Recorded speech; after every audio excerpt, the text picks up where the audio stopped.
Hello. Hello, everybody.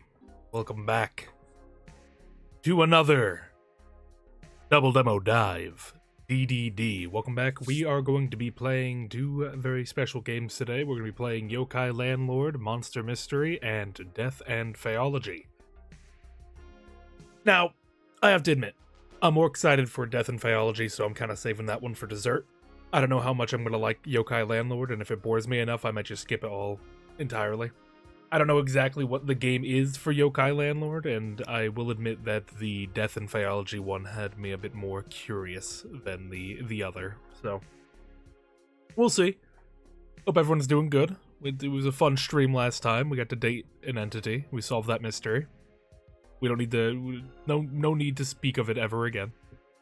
It was very nice. It was very pleasant. I enjoyed playing it, and I'm excited to see what that creator makes next. If it's another dating sim, or if it's a something altogether more unique. Not to say it wasn't unique. I like the world building for it, but you know, I'm curious to see what else they can. I'm seeing what else they got under their skin. No landlords will survive even if they're yoked.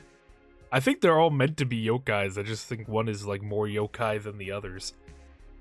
But like I said, I can't really judge the game yet. I haven't played them yet. That's what the series is for. We're here to play games and judge them however we will. So let me move us over real quick. There we go. I was wondering why you couldn't see the game for a second.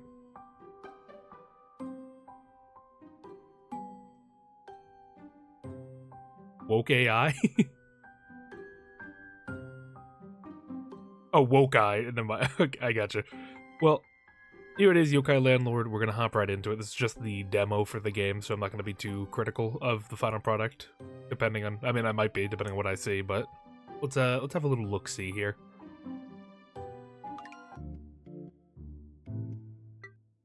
Prologue. April 1st, 20XX, Ayakashi City, X-Prefecture. A strange story has been making the rounds among the kids in the neighborhood.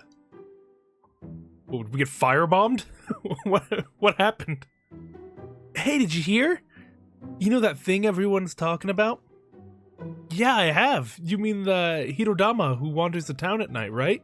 I've seen one too. Yeah, the wizard ghettos. These kids getting fireballed in the middle of the night. Yeah, dude, Jimmy just got turned into like an ice statue and Bob got melted. Crazy. I love being a kid. Whoa, cool. I saw some too just yesterday. They were like orbs of flight floating in the air. Orbs of flight.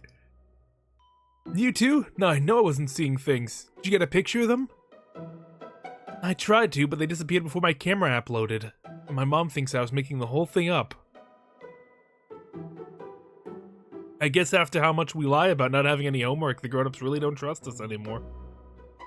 Well, you shouldn't lie. You should lie better. Never let them know that you're lying. Well, I'm not giving up. I'll get a picture and prove the Hitodama are real.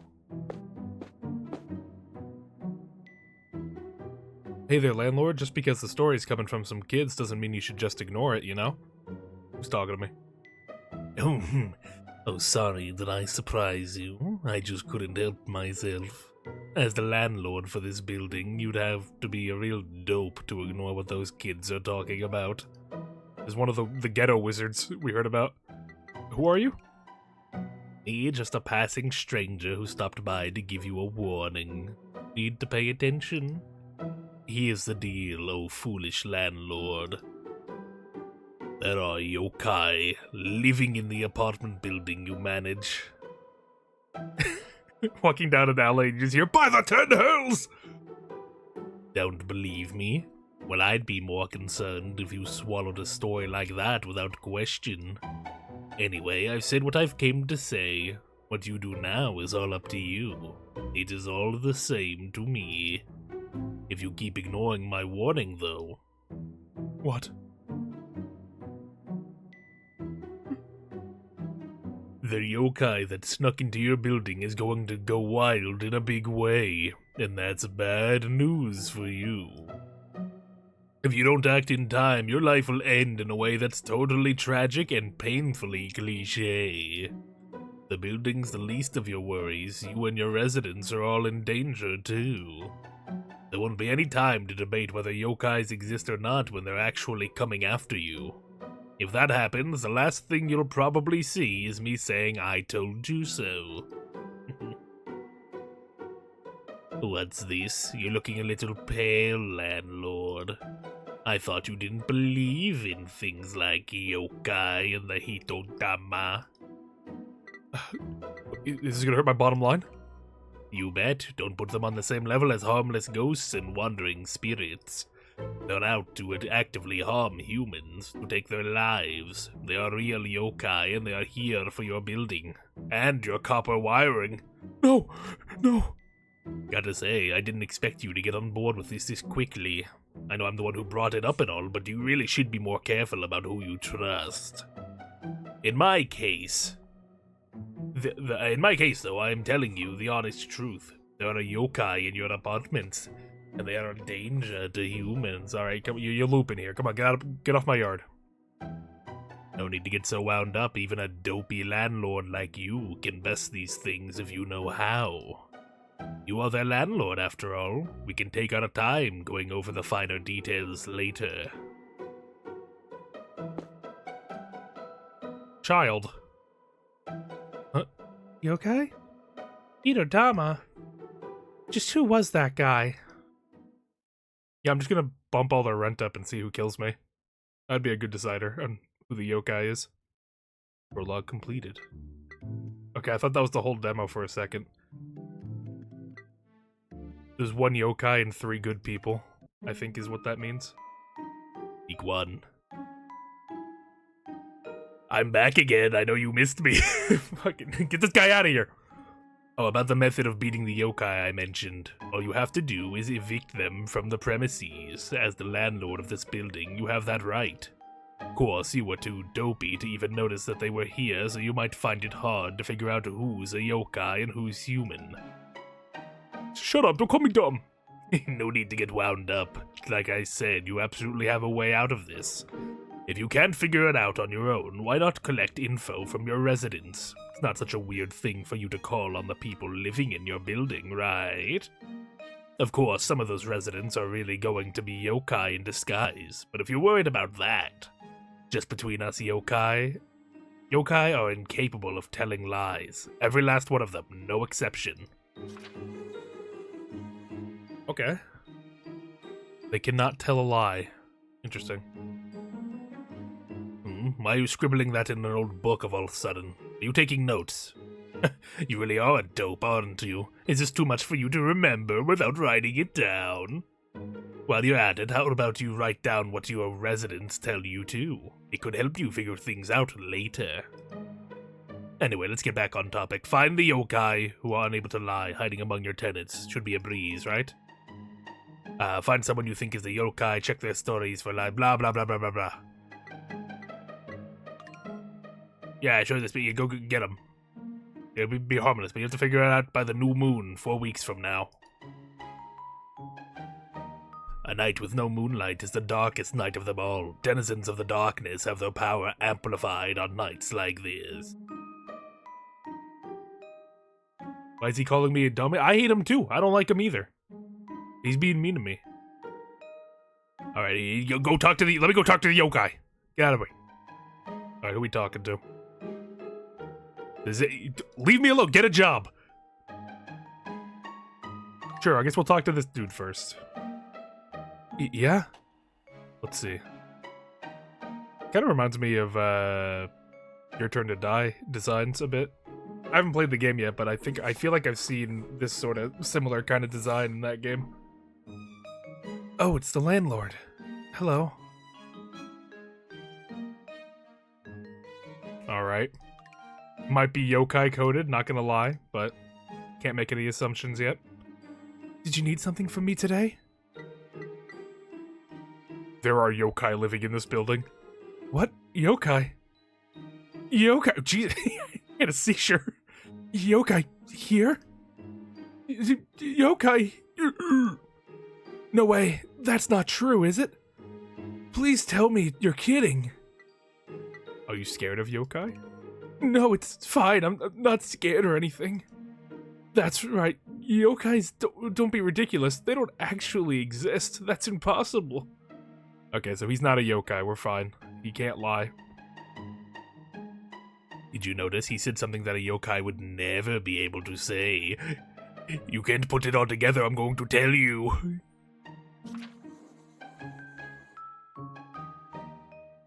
Yep. Leave me alone, cultist man. I pointed this out to you, but next time, well, you'll just have to decide what's worth taking note of on your own. I'm so evil. Get away from me. Okay, so I can go back in the log and record stuff. That's good. You have quite a sense of humor. Well, if that's everything, please excuse me. Get out of here. Loser. Let's see. So you made note of some important info. You'll have to organize your information and get rid of anything. You don't need to stop that from blah blah blah blah blah blah blah blah beep beep poo poo. Where? If there's anything about this information that you think sounds suspicious, you can make note of it here. Now you have figured out why a yokai could never have made this statement. Yokai cannot lie. You only got one piece of info this time, but sometimes you won't see what's so important unless you have another statement to compare it to. Speaking of which, you might find your tenant directory useful as well. Oh my god, leave me alone! Looks like you have yeah, okay, blah, blah, blah. Looks like you use evidence, blah, blah, blah, blah, blah. I can do it! Leave me alone! Go, yeah, go sleep outside. Get away from me. Look at him. Hate that guy. Did I have to, like, pair it with stuff, or? I think, do I, like, match these up and just say, like, okay, one of these is, I'm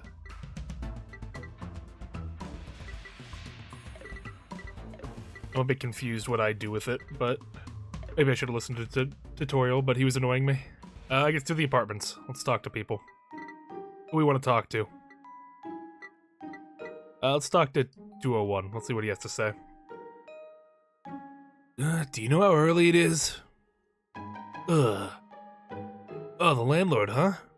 What a drag. Alright, college student, 19. So, what's the problem? I'm real tired, so let's just get this over with. There are yokai living in this building. Huh? Yokai? Here in the building? Hit your head or something? Are you just trying to screw with me? Yokai are nothing but old fairy tales. Is that a lie? Because, I mean, technically they are, but I'll memo this down.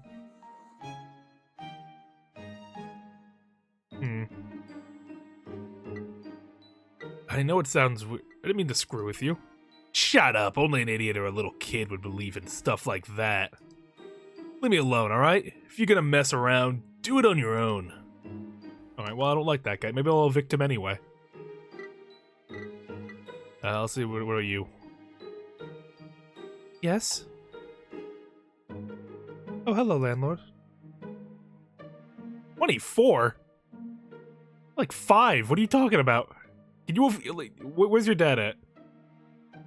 What is it? Did you need something? You might find this hard to believe, but... I see, yokai, you say? So that person really is... Is that all? You don't have anything else to tell me? Well then, excuse me. You know something? Could you tell me who it is, please? I know who's the last person. In a sec, I'll be right there. Oh, if it ain't my favorite landlord, what's up? Alright. Did I get behind in the rent or something? Oh man, I gotta let this happen. I'm fresh out of cash too. I moved here for work, but I haven't been paid yet. You gotta believe me.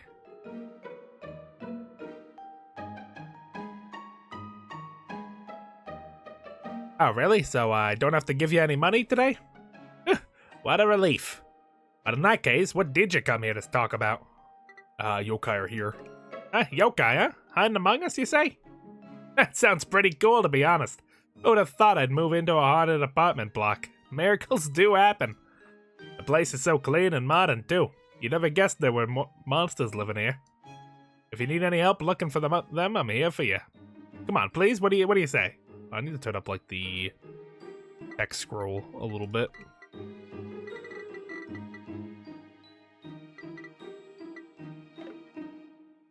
If you're sure.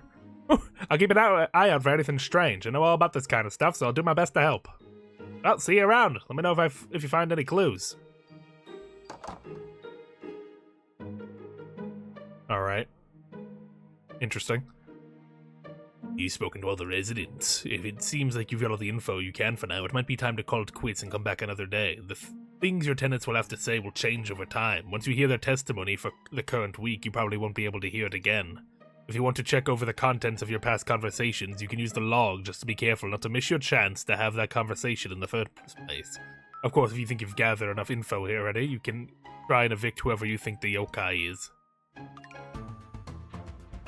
Attempting an eviction will end your investigation too, so the rule about not being able to hear that week's testimony again applies here.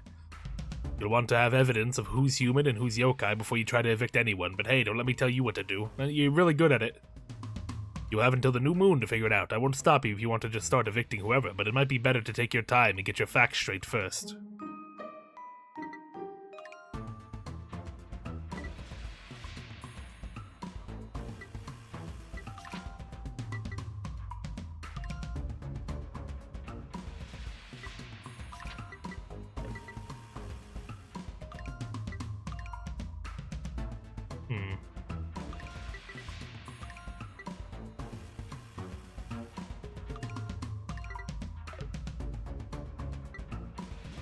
What if how do I get back to the... He hates it? What did I do? What did I do? Wait, what did I do? What did I do that was so cruel?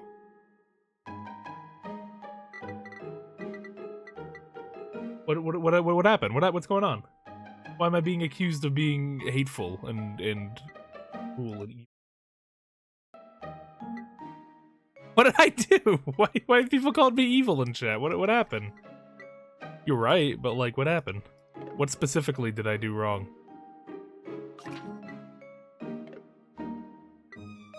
How do I get to the log? I thought... Stream was down for like 1 minute? What? Really?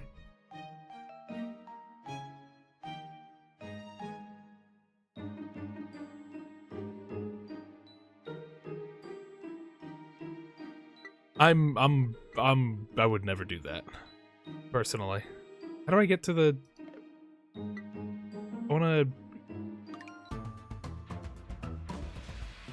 I wanna match my info stuff, but it won't let me... How do I get to the log?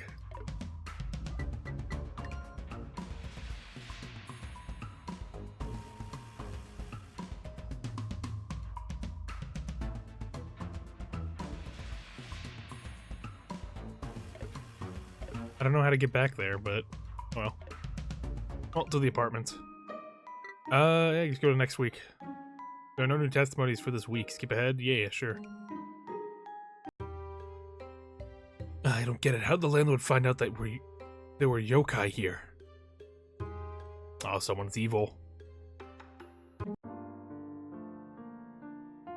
Want to know what's important part of being a landlord?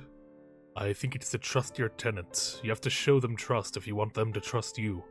And if they don't, raise their rent. Thanks, Dad. Why don't we just have like a vision of our dad? Yeah, I'm sick of you. Get away from me. My father used to be a landlord. Get away. I don't care. Alright. Well, I know this dude's good, so let's talk to him. Yeah, I'm coming. Oh, landlord, hello. I haven't seen you since last week. Yeah, you shivering, you okay? Yeah, I'm not shaking that much, am I? Oh, that's weird. Must be because it's so cold. It's not because I'm scared or anything.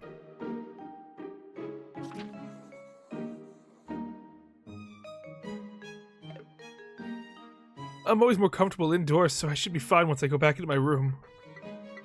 I noticed anything strange?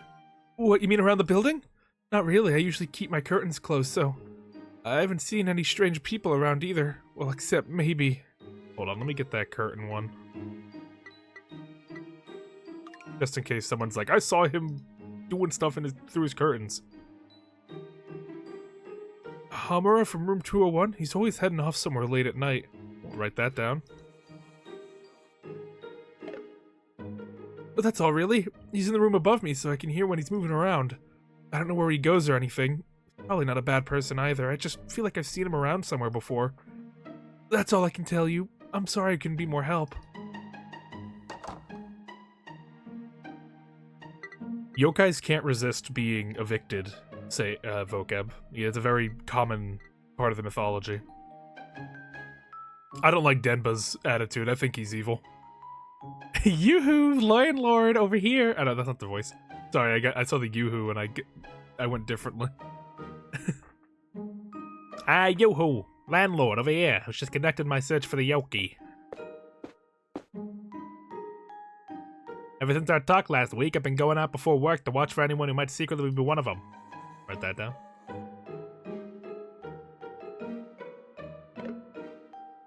I never thought I'd get this close to real yokai. Got a great job, too, and those rumors about the Hirodama seem to be the real deal. What do you do for a living? I've always had a thing for yokai, cryptids, urban legends. Basically, if it's mysterious, I'm into it. Same goes for my job. You heard of the monthly Sharan? It's an occult magazine, put out by Sharan Publishing. I've always been a big fan, and now I work there. Take a look at it sometime. You might see one of my articles. Okay, I'll write that down.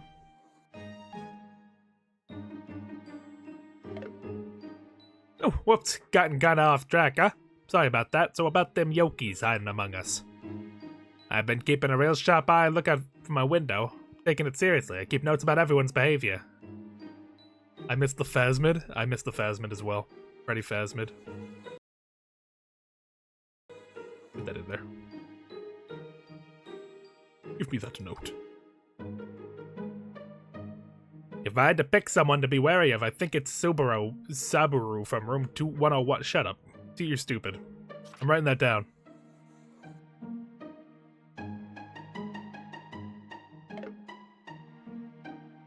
I mean, it's spring.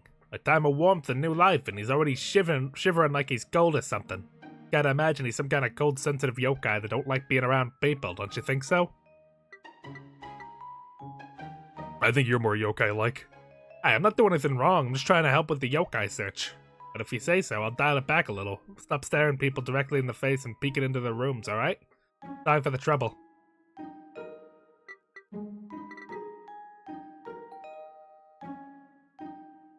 What is it this time? Just how long are you gonna keep pestering me, huh? Better not be about yokai or any of that junk.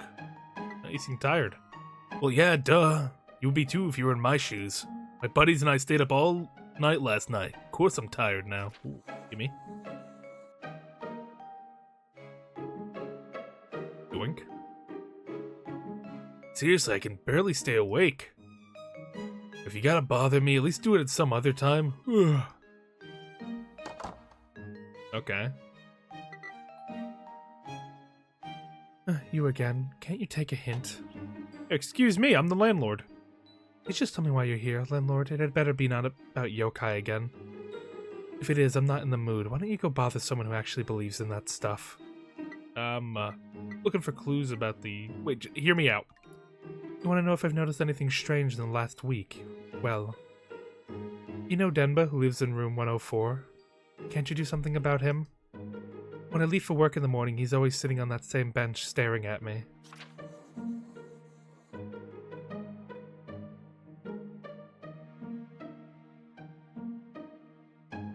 I see him trying to peek through my window sometimes, too. Maybe worry less about yokai and more about the shady guy like him. Okay, so it's either Denba or it's... No, hold on. I don't think it's her. That's all I can tell you. I'd appreciate if you put more effort into your real job. Okay. The sass that we're getting here. It's bad enough that the city is so bright right now. Now I gotta deal with weird neighbors and the weak, pesky landlord on week. Why are all the adults in my life such good for nothings? I'm tired of this. Oh, okay. Let me manage my info real quick.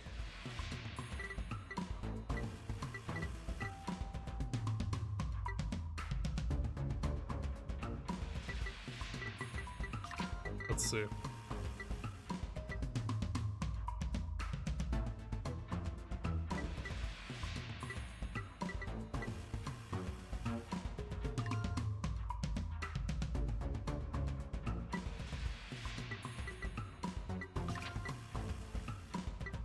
Let's see.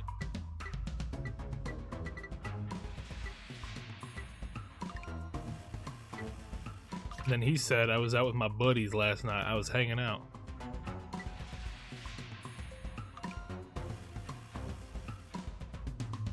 Goes out at night a lot. I think he's fine, person. I don't know. I'm very suspicious of Goof-ass.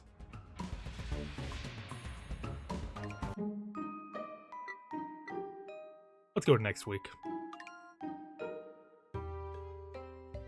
It seems like everyone's on the lookout for the yokai now. It's a pain to keep hiding, so maybe I'll just wipe out everyone in the building. Oh! I have to stop the yokai. I'm back. You're getting away. Get away from me. I don't want to talk to you. Let's speak to my people again. Yeah, I'm coming. One moment, please. Oh, Landlord, what can I do for you? I remember you wanted to know if I'd seen anything strange, right? Last week I mentioned Homura, right? Well, I remember where I've seen him before. He goes to the same college as me. He's the captain of the basketball team, I think. Alright.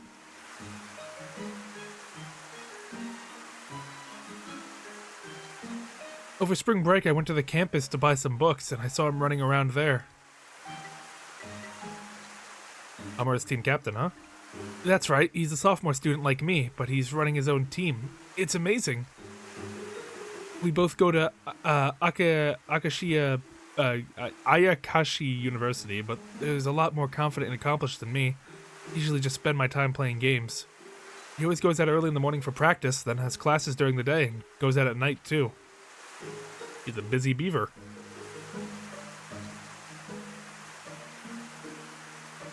That must be tough. I don't think I could even stand one day of being active. Well, even before and how I've never been great at talking to other people or spending time outside. Sorry, I guess it wasn't much help. Oh, there was something I wanted to ask you. You seem to be going around asking questions a lot lately, and all that stuff about yokai in the building, that was a joke, right? I wish it was. No way, you can't be serious!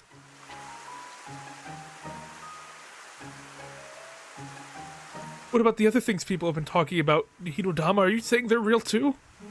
No, they can't be. They've been disproved by science. They're just plasma or luminescent swamp gas or something. Sorry, I got a little heated there, but, you know, I meant what I said. There's a scientific explanation for everything. Yokai can't possibly be real. You're fine. You don't gotta... You're fine. You're fine, buddy. Good talking to you. Let's speak to the ghoul lady. You don't even let the rain stop you, huh? I don't get you at all. You're really persistent coming to visit me when it's raining like this. Now that you mention it, I've seen Denba guy around so much lately. But that might just be because the rain means he can't go out so much. You should be careful. At least the rain makes it less bright at night. It's too bad it can't be like this all the time. Why do you think it's bright at night? Guess I never told you about this, huh? Sometimes at night, around midnight, I see a bright light outside my window. It hasn't happened so much since it started raining, so I've actually slept a lot better. You're not seriously thinking it's a Hidodama like the kids are talking about, are you? There's no way those things really exist.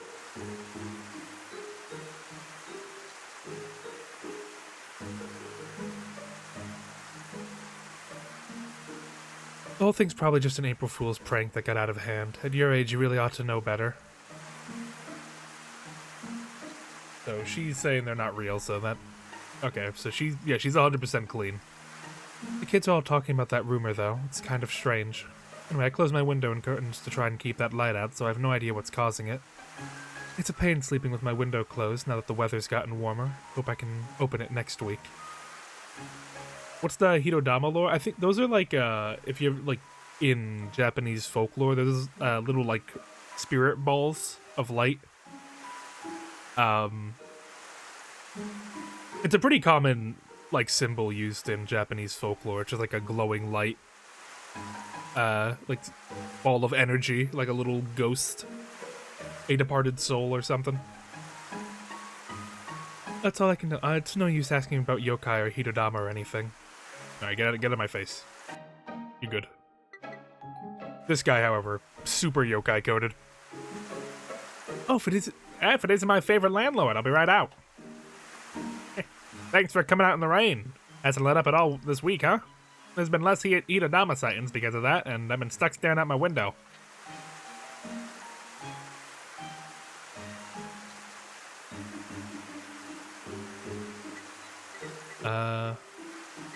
You been watching the other tenants again? Did I say I was gonna stop? Sorry, I didn't forget any promises I make right after I make them.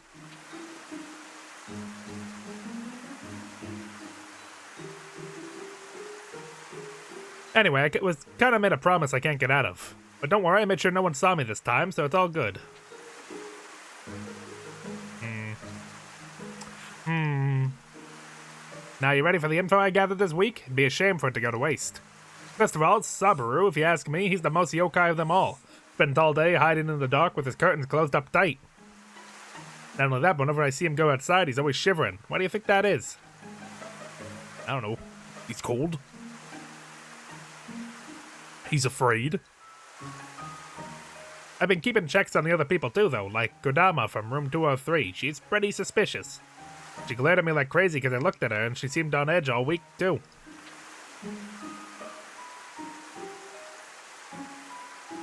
I think it's Denba. Yeah, I think we gotta evict him just on the basis of him looking through people's windows. He's freaking me out. Maybe she's afraid of someone figuring out she's a yokai. She's keeping her distance so she doesn't give herself away.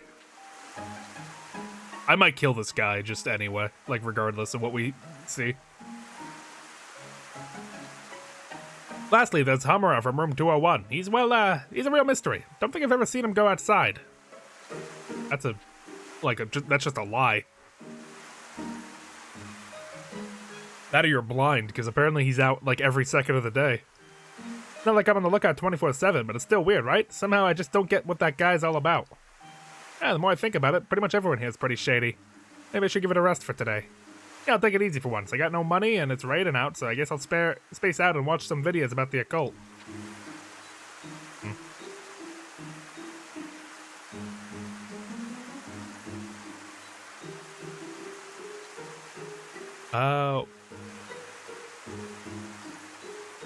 Yeah, forget the yokai. We gotta just kill this guy. Why are you always so strapped for cash?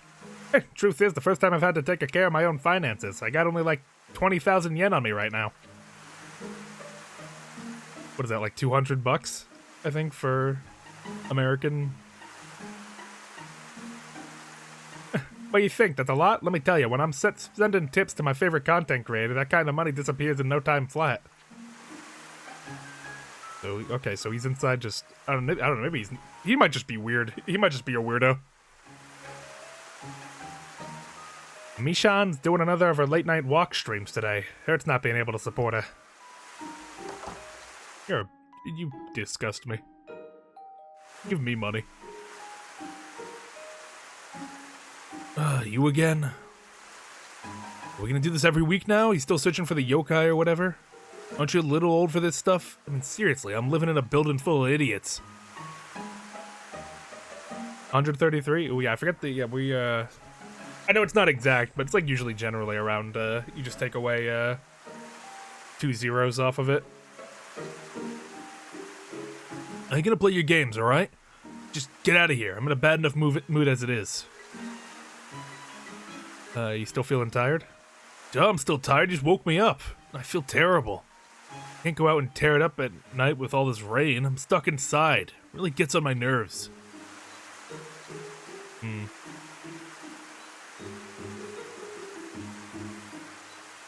That's not all. I had someone looking in my window last week. Some guy in a hood was staring at me when I went outside. Why can't you people leave me alone? Let's not forget about you. I know You know I sleep during the day, but you come around bothering me every week. You messing with me or something? I'm doing my job, man. I'm just chilling. I'm relaxing. We're buddies here. I'm surrounded by idiots. We can go thinking I'm a yokai all you want. I'll be gone next month anyway. Can't stand living in a place like this much longer. I'm so mad I can't even sleep now. Get out of here before I do something I'll regret. I think we have one more day, right?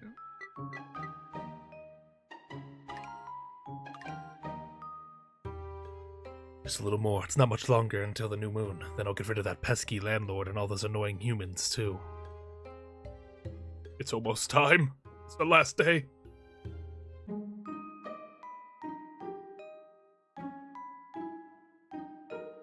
Hey, get away from me.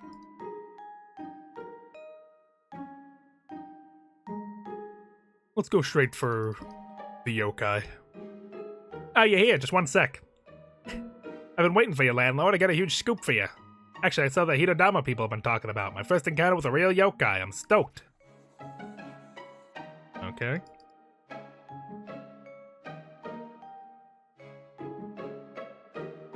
I was on the last train home after getting drinks with some work friends, and I saw a really weird light flying around.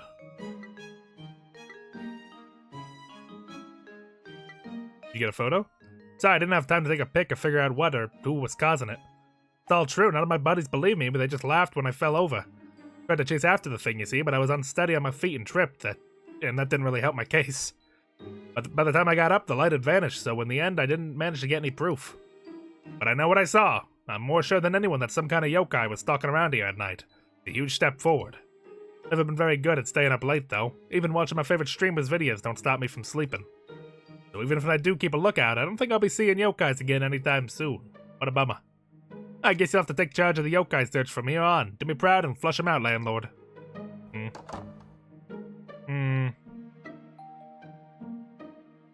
Coming. Oh, it's you. Come to ask me about yokai again. I'm guessing this means you haven't found them yet. That's what I think anyway. T. There's no such thing as yokai, of course. Of course there isn't. It's all made up. There have been a lot of fires around town lately and kids getting burned, but that's got nothing to do with the supernatural.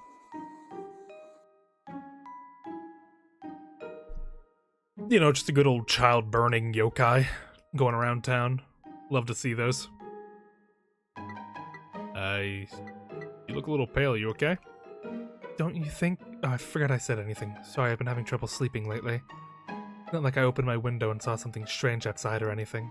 Now please leave me alone. You're cutting into time I could use to be catching up on my sleep. If you really care about my feelings, the best thing you can do is stop forcing me into these social situations. Well, sorry, I want to save your life, alright? Excuse me for trying to save everyone here. What do you want? Oh, great, it's you again. Well, whatever. I had a feeling you'd be dropping by. It's too much trouble to trying to force you to leave, so I might as well answer your questions. Now that I've decided to move, I don't mind it so much, so what do you want to know? I met up with my pals last night. We went really wild. You know, we had fun, the way we like to have fun. You still talking about that stuff? You really ought to give it a rest. I've heard there were some fires in the neighborhood this week, though. You can believe in Hitodama if you want, but remember to look out for earthly fires too, alright? He worded his way around that pretty carefully. Coming. Hello, are you back to talk about yokai again? I wasn't at my best last week.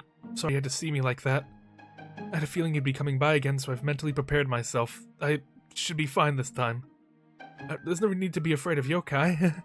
So you probably want to know about the other tenants, right? There is someone who I've been wondering about lately. You know Karama Shimizu? I think she lives in 203. I saw her taking her garbage out a while back, but she wasn't looking good. I don't like to think about it, but the way she was mumbling to herself, it was like she was possessed. Not that that's possible. She was probably just tired or something, right? I'm not accusing her of being a yokai or anything. And I haven't seen any of these Hitodama everyone's talking about either. I won't believe in anything I haven't seen. You have to properly observe phenomena before you can draw a conclusion. Alright. Useless. So it's either Redhead or Denba. I don't...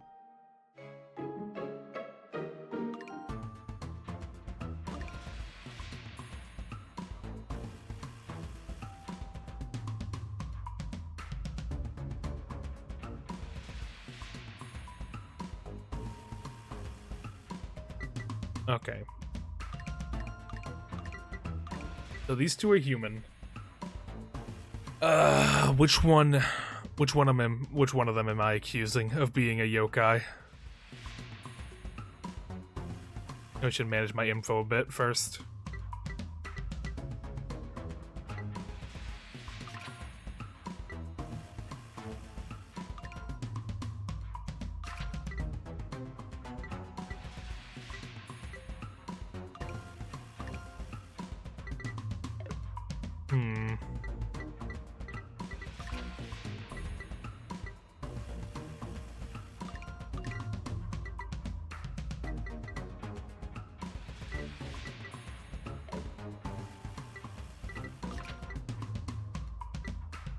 See.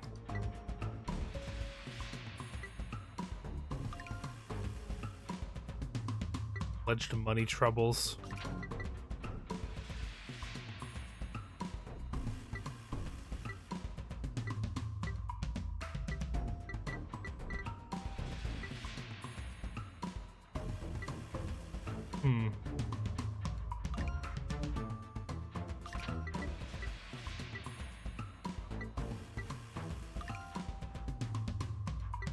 I don't know why the money troubles is a point against him, but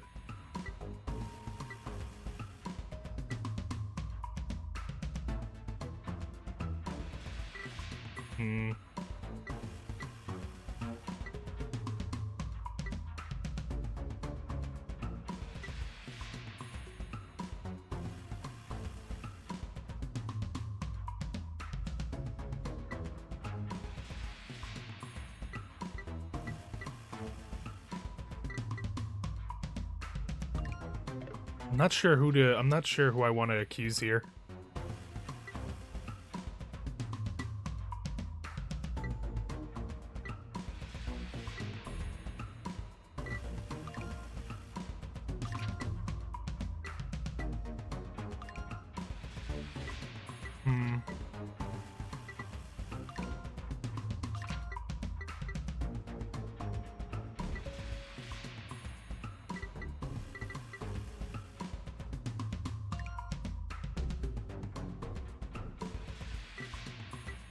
I want to say it's him.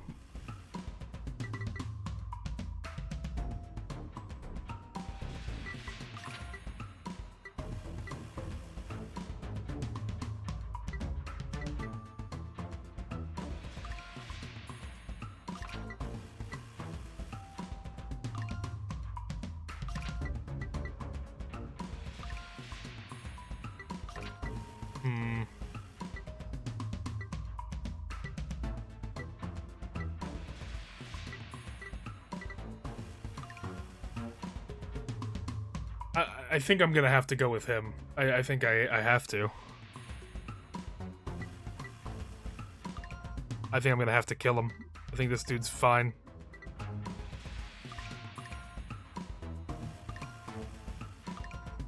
I think it's you. You saying you think I'm the yokai here? And you want me out? That mean I'm the most yokai-like person here? I'm not sure how I feel about that. Normally I'd take it as a compliment, but if you're using it as an excuse to throw me out, that's a different matter.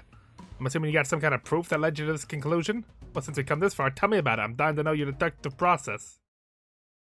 Uh-oh. I don't have any proof. You ask me, Saburo always seems to be skulking around avoiding people. I wouldn't be surprised if he was a yokai. What do you think? Oh god, I have like no... Oh no. How does that prove someone's human? I think even yokai could get away with a lie if no one knew it was the truth. Oh, yokais can't tell lies. I think I heard that somewhere. In that case, I guess that guy can't be one of them, huh? How about Kodama? She avoids people and got no respect for anyone. She's always glaring at me, too. Oh, God. You don't have any evidence at all? Don't get it. Why would you try to evict me without real proof? You expected me to just say you're right, I'm a yokai, and leave. You got another thing coming.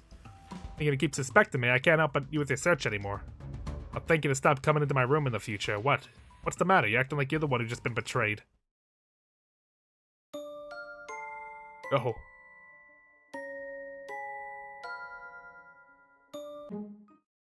Okay, I screwed up a bit. Uh-oh. It's over. We're dead. This is great. Take that, you pathetic humans. For a minute I was worried I was gonna have to get found out, but none of you had the brains to figure out the truth. It is the pesky landlord. Nice of you to let me stick around until the new moon. Now I can burn your building down along with you and all the humans living here. I won't let you do this. Oh, don't give me that. Even if you really care that much, there's nothing you can do now. And now that you've seen my true form, I'm not about to let you get away. That's right, writhe in pain. Dance in my flames as your life burns away. Don't go thinking the police or the firefighters are gonna show up to save you either. The new moon and the fear I gathered on my nights out on the town have made my flame stronger than ever. It won't be so easy to put. Okay, no, it was Redhead then, probably. When it's all over, everyone will think that this was just a regular fire. It's over for you. Burn! Nah, I think I'll pass. It's an okay game. It's alright. I'll be honest, I'm more interested to get into the second game I have lined up, so I think I'm gonna move over to that. So stick around real quick. We're gonna move over to Death and Faeology.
Alright, here we go. We got Death and Faeology set up here. Let me adjust the volume real quick.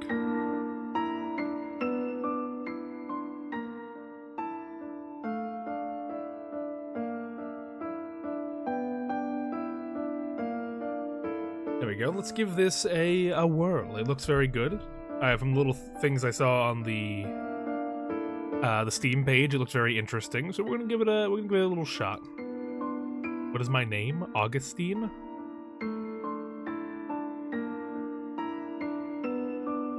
Augustus. It will be Augustus Gloop. Augustus Glow, never mind.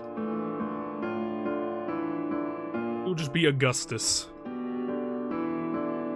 Nah. I'll be Augustine for them. We'll play into what... Grading first-year assignments can be such an exercise in patience.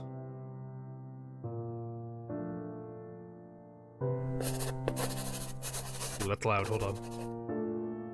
Turn that down a bit.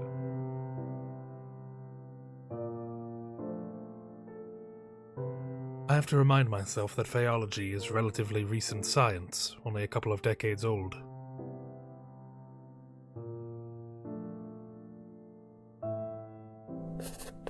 I have to remember that many of my colleagues at universities still perceive my field of study as nothing more than mythology or pseudoscience at best.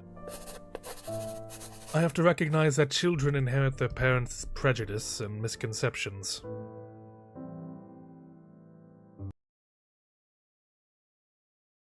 Take care of that real quick. Freshmen are, after all, as the terminology for them suggests, fresh. Don't call them that in public. You might get arrested, man. Still, I I have to slam my head against the desk if I read one more reference to glass slippers and poisoned apples ushering princesses into eternal sleep. I have to break before one of these so-called fairy godmother barges into my office and transfigures my brain cells into mush. Besides, who needs a fairy godmother when I have good old Oz right here? I'd say a break is in order, wouldn't you, Oz? I feel a migraine setting in. Oh, look at Oz. He looks so friendly. My trusted fairy companion responds through trills and that I've learned to interpret over the decades I've known them. I keep telling you what you should do. If you show me off to your students, then they can no longer ascribe fantastic qualities to Fae kind.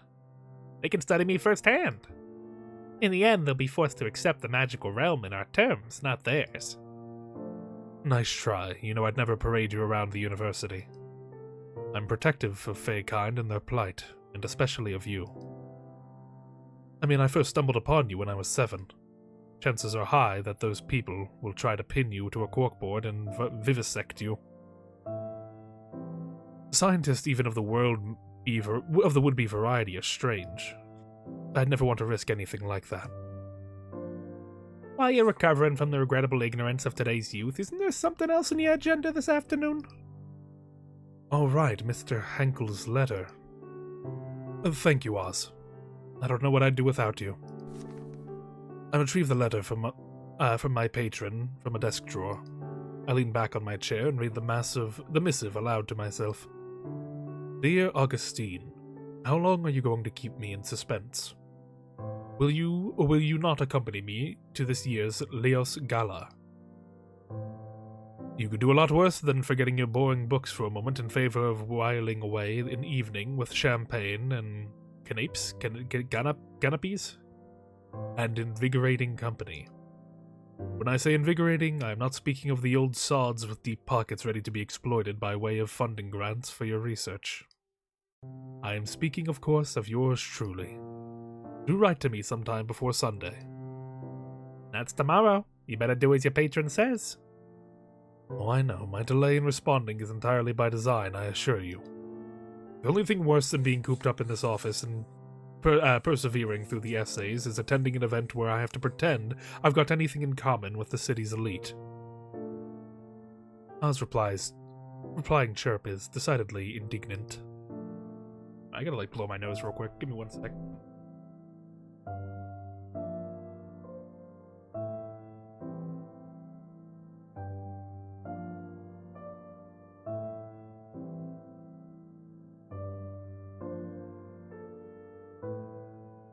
So congested, but I'm better. I'm better. Won't even have any water to drink. Wonderful. I shush Oz before returning to Mr. Henkel's letter. In other news, I have heard that little Ruthie Blythe caused a minor ruckus in the city's hottest speakeasy. If your old friend Detective Krause hadn't been in the area at that time, as well, who knows what could have happened. I shake my head with this revelation. I would have called Ruthie and told her off just as I've done countless times when we were children. However, for better or for worse, we aren't on friendly terms anymore. I resume reading my patron's letter. Speaking of the detective, have the two of you been keeping in contact? He gave me the cold shoulder when I crossed paths with him on last week's benefit. I couldn't help assuming that his his persistently frosty treatment of me might have something to do with you.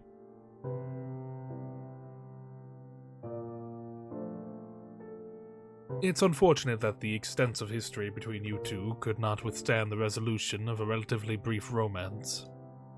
As you've told me more than once, when it was good, there was nothing else quite like it. In light of all that, are you satisfied with the way that you left things with him? You had to mind your business, Mr. Henkel. How about that? Do you believe that resolving your differences with the detective is at all possible? The letter is signed, your everlasting Oscar Henkel. Well, I've kept Mr. Henkel waiting long enough. I press a pen to a fresh sheet of paper to commence crafting a response. Just then, however, a A familiar rhythmic rapping pierces the silence. I glance in the direction of Oz, but they're nowhere to be seen. They must have camouflaged themselves in a heartbeat. Oz knows they're supposed to conceal their presence from everybody but me. I replace Mr. Henkel's letter in the drawer before calling out, "Come on in, Minnie." My assistant enters the office. She's careful to snap the door shut behind her. "You're not going to like this." "Like what? What's going on?" "The police detective from the newspaper is here." "Police detective?" Even as I echo those two words, there's a sinking feeling in my stomach. "You know the man who made you crumple the papers and toss them in the trash can? In the end, I'd hoped to stop our subscription for the dailies." "Detective Theodore Krauss?" "That's the one." Knowing Theo is here makes my world go momentarily off kilt. It's as if by magic, the very fairy tales I malign, the ink in my patron's letter has manifested him into the reception area. "Can't you tell him I'm out delivering a lecture on the far side of the campus or something?" "That depends. Is a lie like that going to deter the man?" An astute question. My assistant is truly wise beyond her years. "Probably not. He'd happily traverse the entire campus just to torment me, I'm guessing. Let him in." With a brisk nod, Minnie returns to the reception area. I barely have time for a steadying breath before Theo barges in. Right off the bat, he drops a box on my desk. "What is this? Why is he in my office?" "Will you look at that? You're here to leave all your baggage without even saying hello." "What, do niceties suddenly mean something to you? I seem to recall you packing your bags and moving out without so much of a goodbye." Make sure you're taking care of yourself. Don't overexert if you're not feeling well. I would be doing this if I was bleeding out from 50 gunshot wounds. You couldn't stop me from reviewing mystery games. It's my life and blood. But thank you, I appreciate the concern. "I seem to recall you packing your bags and moving out without so much of a goodbye." The reunion's off to a great start. His gaze on mine is challenging. What should I ask him? "Why are you here?" "You ever think maybe I just wanted to drop by? Can a man visit his formerly betrothed without an ulterior motive?" "An ordinary man could, certainly. But I've known you long enough to recognize the look in your eyes when there are strings attached." "Yeah, it's been months since I saw you last. Even then, I can never get anything past you, can I?" "Well, this enormous box you've dropped on my desk is a tip-off, I should say. What have you brought me?" "I'll give you one guess." "Guess what's in the box." "Evidence?" "This has to be evidence for a case assigned to you by homicide. I've seen boxes like this one, but never one quite so large. Must be a pretty big case." "Biggest of my career. Bigger than I'm equipped to handle, quite possibly. The box includes case files, crime scene photos, and a couple of biological samples. But this is the only one box among several." "That's what you get if you keep aiming for the most sensational cases, the ones that make the headlines and include quotes, and sometimes even tiny square photographs of you." "You've been keeping a watchful eye of my media presence, have you? Are you perchance hiding a scrapbook full of my words and pictures somewhere? Where is it?" Of course I don't keep a scrapbook, not of Theo or of anything else. However, my traitorous gaze darts towards my desk drawer in all possible places. "And what's in the drawer?" I say what the drawer contains. I'll tell him. "I keep my letters in here. You know how much I value regular correspondence." As expected, the response deflates him at once. "Oh, you're not still writing to that man, are you?" "If you mean the man who singled me out for my scientific pursuits as a young orphan, funded all my years of private education, and continues to finance my research, then yes. Mr. Henkel and I are still devoted pen pals." Theo scowls but says nothing. I should get back to business. Anyway, what makes the case so significant? "I'm leading the investigation of multiple murder cases, potentially perpetrated by a single culprit." "You've handled these types of cases before?" Well, nothing like this one, I'm telling you. The victims are chiefly middle-aged women residing in the north of the city. They're from old money families, the type that make regular appearances at high society events. I see, so the chief must be putting a lot of pressure on you. Pressure like you wouldn't believe. He took me off every other case and tasked me with pinpointing all my time and effort into this one case. Victims' profiles, coupled with the manner of death, shot this case straight to the priority status. It's only a matter of time before the media catches wind of this and makes a circus of everything. There's so many leads to investigate, so many intricacies to unravel. I got no idea where to begin. He has a faraway look in his eyes all of a sudden. What's my next move?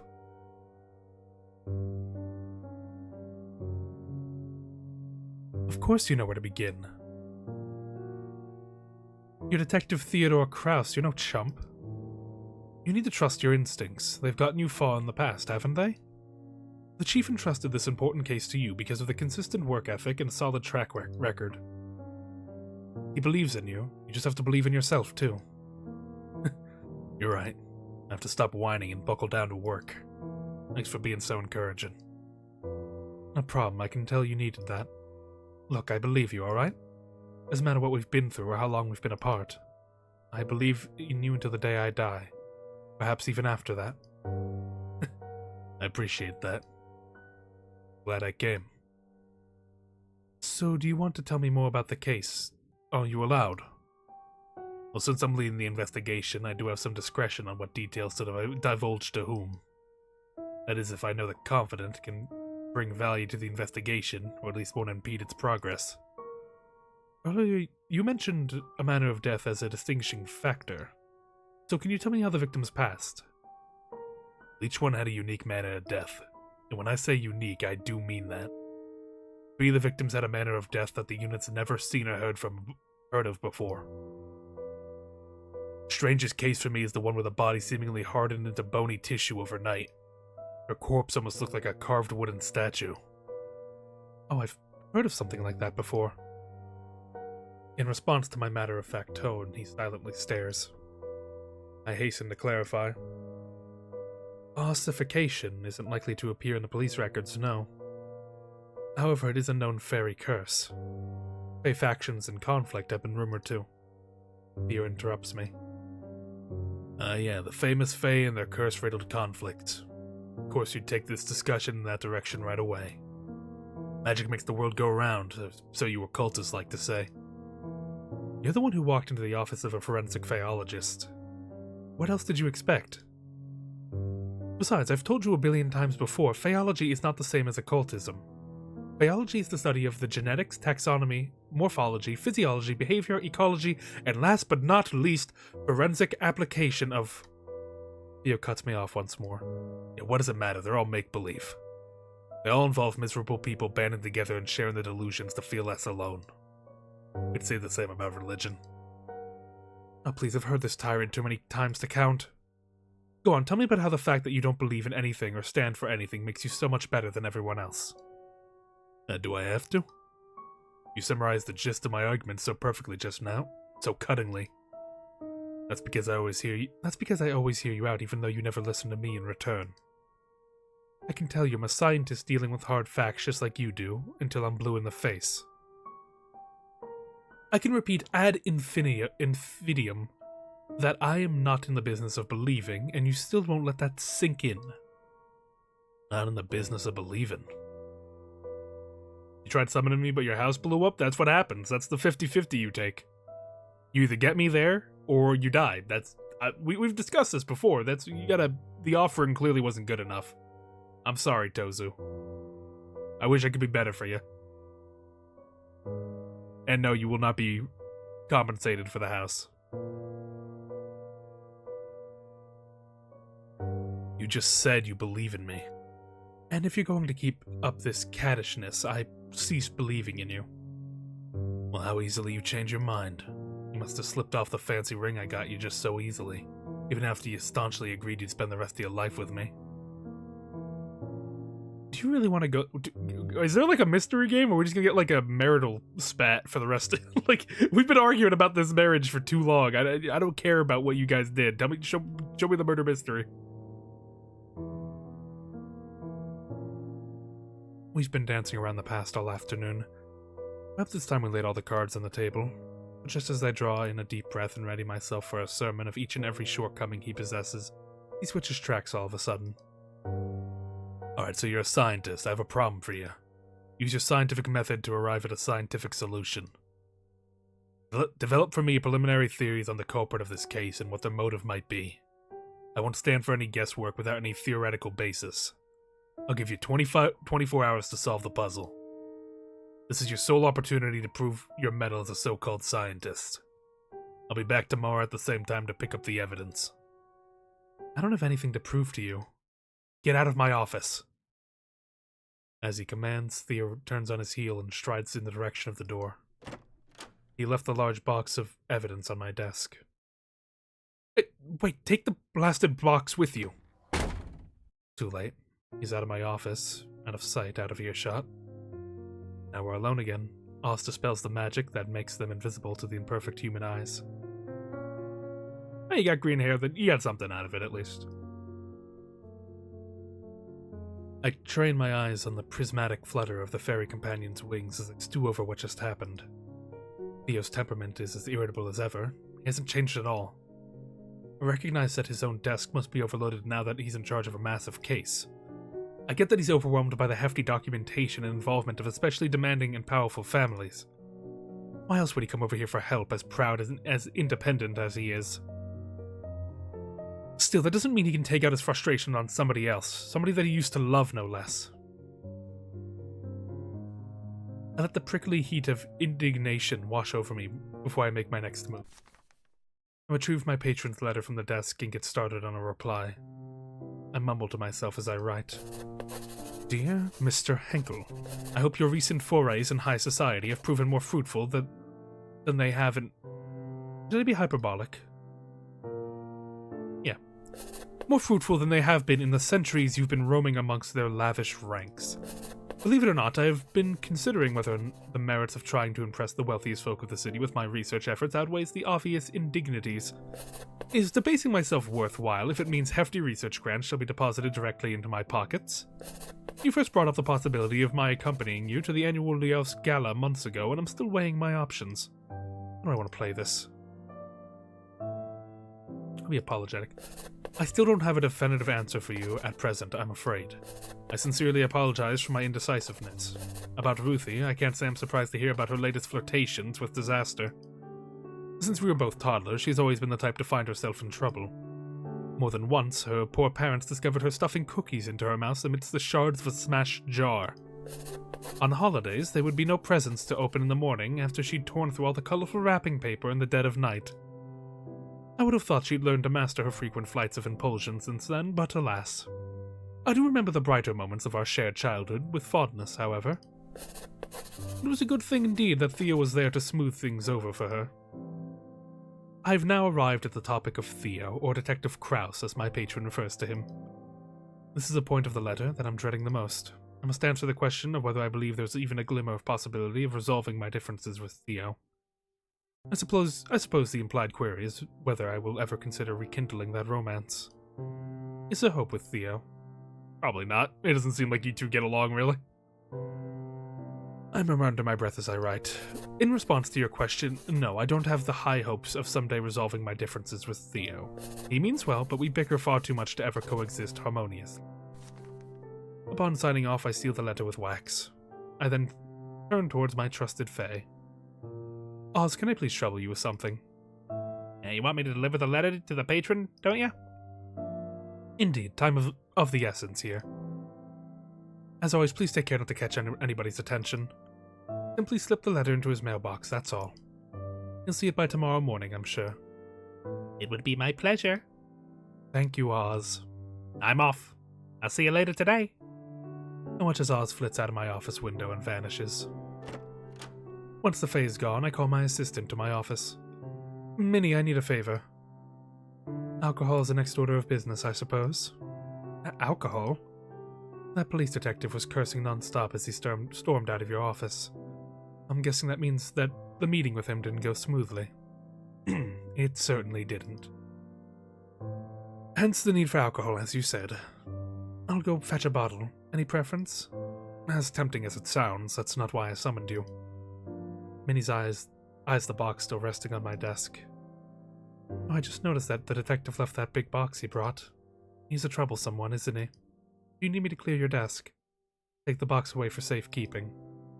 No, that won't be necessary. I do want to check something here. Despite demanding Theo take the box with him earlier, I can't deny my budding curiosity. I'm itching to delve more deeply into the details of the enigmatic case. I rifle through the contents of the box. Carefully, I extract a sample of biological evidence that Theo mentioned. These two are test tubes that appear to be human hair. Would you mind asking Dr. Rayford to analyze these genetic samples? I'll do that, sure. Minnie hurries out, and I'm left alone in my office again. There's some time until the chemist gets here with the tested sample. I direct my attention to the box on my desk. Time to investigate the evidence. The box contains case files, photographs, and other assorted objects. I should take them out of the box and put them on my desk. To look for things more closely, I have my magnifying glass. To detect the presence of Fae magic, I have my blacklight. The tool color codes magic traces: blue for scribes, red for warriors, purple for parasites. Look, it's different types of them. The ultraviolet glow is the most effective with concrete evidence, but the blacklight should work on the photos too if the magic is especially strong. Last but not least, I have the Fae Encyclopedia. I can read it if I need to refresh myself about certain concepts. I'll be taking notes as I progress through the investigation so I can review what I've learned at any point. I can end my investigation whenever I feel like I've gathered enough information, but it may be worthwhile to stay longer and gather more data. Alrighty, let's dig in. That's what I've been waiting for. Let's investigate the case here. Case 1, Audrey Wooldridge. Have a look. How do I open it?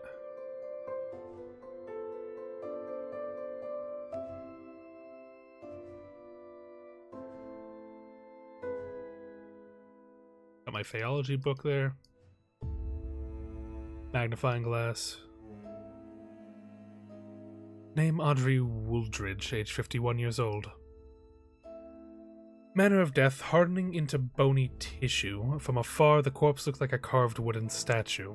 Time of death, 1:48 p.m. Victim's profile, an affluent middle-aged woman in the city. The victim reported hearing strange noises and seeing strange phenomena in the days immediately preceding her death. Interviewing officers suspected, due to the victim's strange behavior, involvement in the occult matters. Wooldridge. Now that's a familiar name. Do I need to click? I'm a bit confused. Do I need to, like, click on a specific part to... What just made them talk about it? I'm a little bit confused. Oh no. Get away. I didn't mean to do that. We do a save real quick. I'm a little bit... Can I open this, or... Whatever, I'll keep this up there.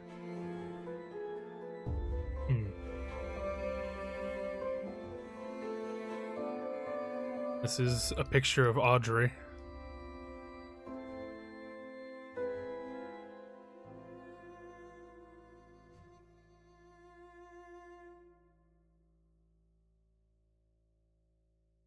I do have notes there for it. Alright.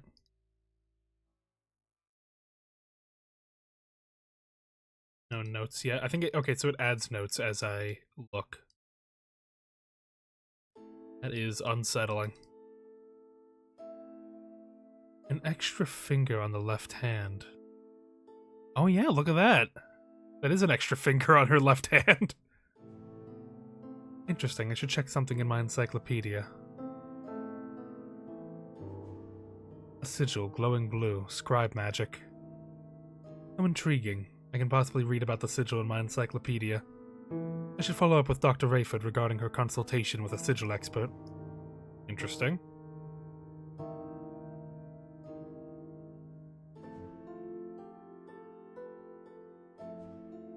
Anything else of interest here? Well, let's have a little looky here.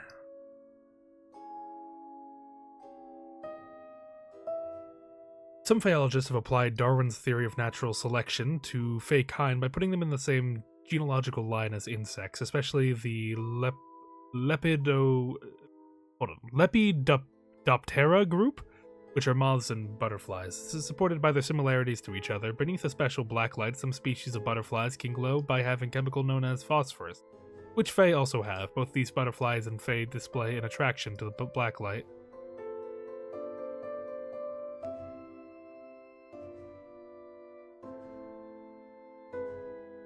Put that back up in there. Some Fae... Okay, that was...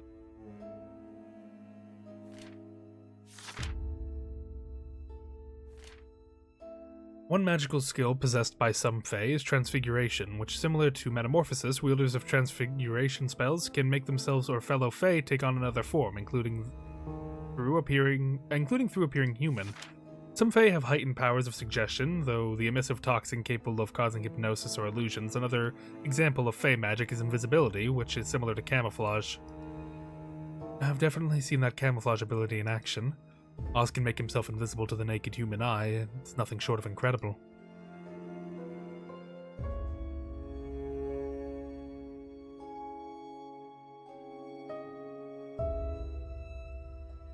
There are two main factors of high Fae, the scribes, the warriors. The scribes are known for their defensive magic and their intelligence. The warriors are known for their power and their offensive magic.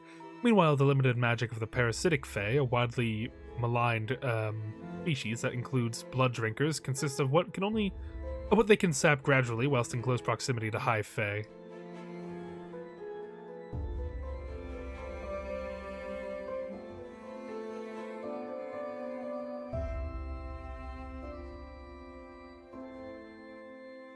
Based on the color, we saw like a blue one here. I'm not sure what that means exactly, but if it's going to be around this range, I believe.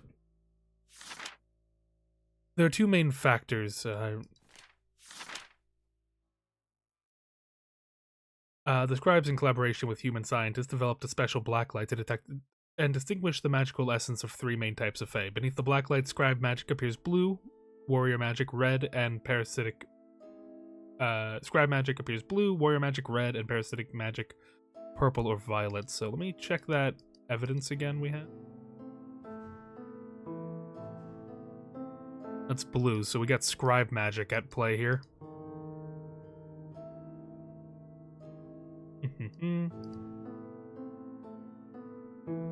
Practical applications of the blacklight include forensic Faeology.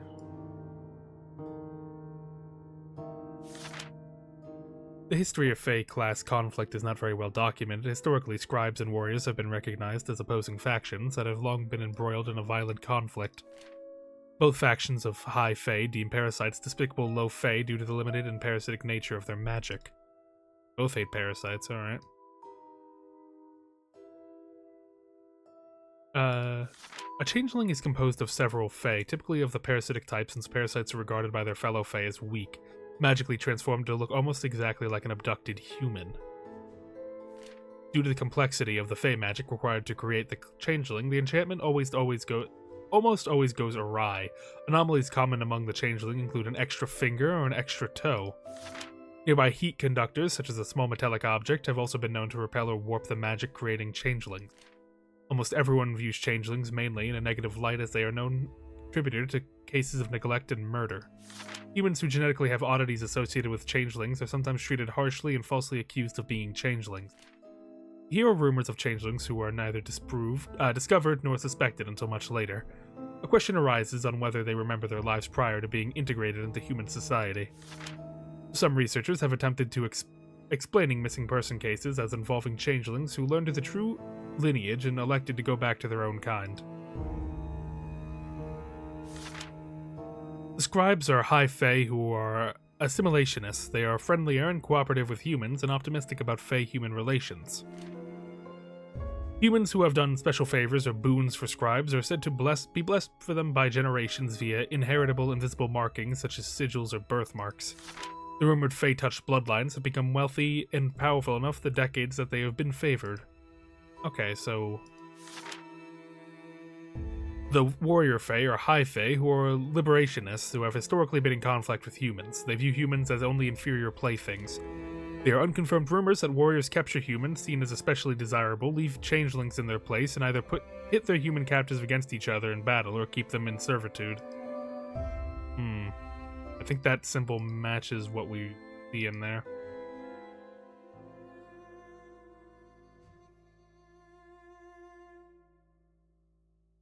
You have the extra finger, so it's probably a changeling, presumably, or... And I think that's the warrior symbol on there?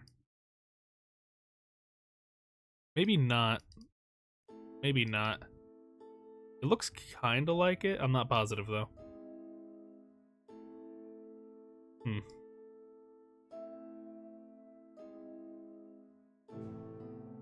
So it is important to remember that, though.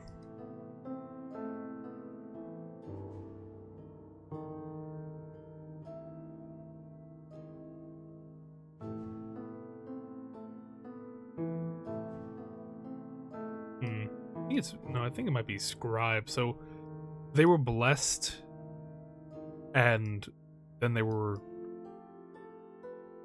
blessed a changeling? Or... Let's clean up a little bit here. Let's move on to the next case. Susan Moore.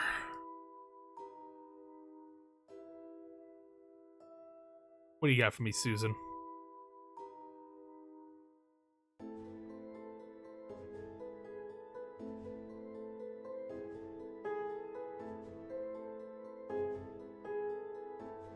I search the case again.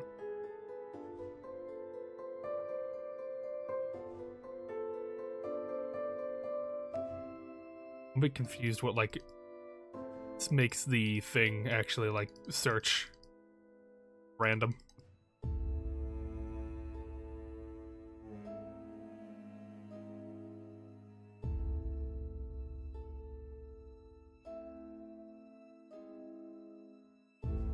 Give me evidence. Nothing happens. Oh, I think I have to hold it. Okay. There we go. That's what it was. Name Susan Moore, age 40 years old. Manner of death, refusing to drink anything but her own blood. Time of death, 11:03 a.m. An affluent middle-aged woman in the city. The victim's mother reported that the victim was suffering from a prolonged paranoid episode in the days leading to her death. Specifically, the victim was acting erratically and was saying strange things.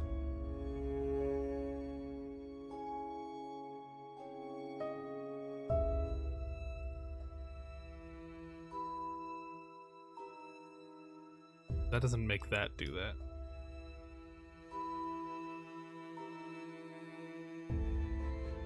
That serves that purpose. That up there. Have a little close look. An extra finger on the left hand. Interesting, I should check something in the encyclopedia. Hey, what is that? What's that funky little guy? Nah, someone's right there. Look at that. That's a little fae that's hiding there. A sigil glowing blue. Scribe magic. How intriguing. I could probably read about the sigils in my encyclopedia.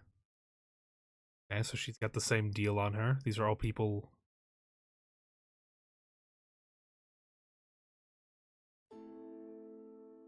Name Edna Niblet, age 64 years old. Manner of death, gnawing on her own fingers down to the bone. Time of death, 10:10 a.m. Victim profile, an affluent middle-aged woman in the city. A friend of the victim reported that she visited the victim's residence to drop off an invitation shortly prior to the victim's death. The friend also wanted to check on the victim's well-being, as she had allegedly been acting strangely at the party the night before. According to the friend, she witnessed an emotionally charged conversation between the victim and a young factory girl. However, the friend didn't think much of the interaction at the time. At the crime scene, the invitation card dropped off by the friend was seen close to the victim's corpse and was taken in as evidence. Okay. Jesus Christ. Did bite her own fingers off.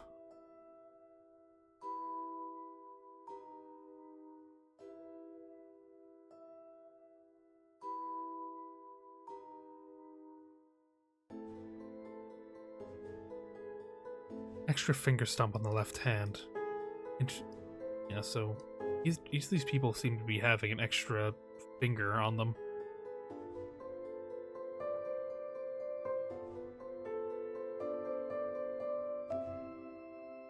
So another scribe mark, right?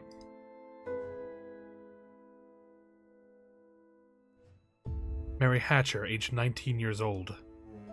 Manner of death, seemingly poisoned. Time of death, 6:15. Victim's profile, a young factory girl. Okay, so she's related to the last person we were talking about. Despite not fitting the trend of the previous victim profile, she's been preliminary included in the case because she has been seen having a heated conversation with the third victim shortly before the victim's death. The victim's father described her as not acting like herself in the days before she passed. Shortly before her death, the victim visited the police station. According to the interviewing officer, she seemed to be on the brink of confessing something when the look of terror suddenly crossed her face. She then appeared to change her mind. She hurriedly left the station without saying anything further to the interviewing officer. And how did she end up? Poisoned? Nothing out of the ordinary here. But someone did poison her. Nothing out of the ordinary here. No marks, so she was like murdered. Or suicided.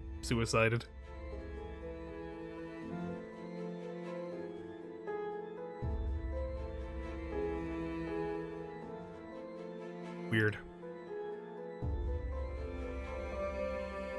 What is this? So this middle-aged woman in the collared blouse is the victim. Guess this elder man in the suit is her father. The elder man wearing the cardigan is her mother, I suppose.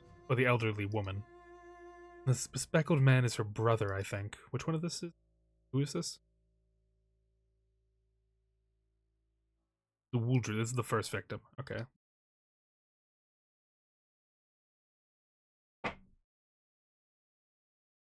Again, 51. So that her mother.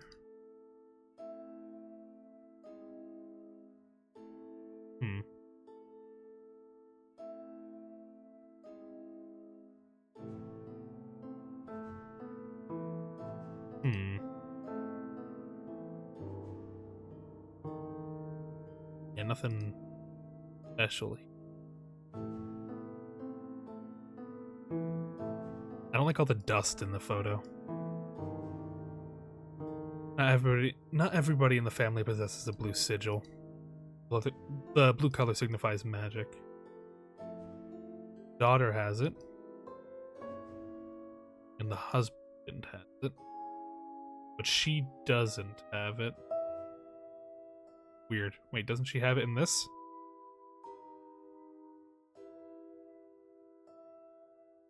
Or is this just an old photo, maybe? Not entirely sure. Put that away. The Moore family. So this middle-aged woman with the pearls is the victim.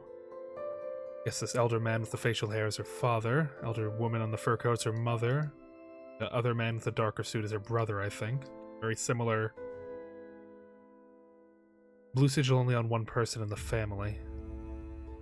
She's the only one with a sigil. Okay. Odd. What is this? My patron invited me to this event. Still uncertain if I wish to attend. According to the third case file, this invitation card was sent to Edna Niblet's corpse. Can I reach out to Mr. Hankel? As a wealthy man who frequents lavish high society events, he has most likely rubbed elbows with most of the victims, including Audrey Woodridge and her family. He may have insider information that the evidence in the box doesn't cover.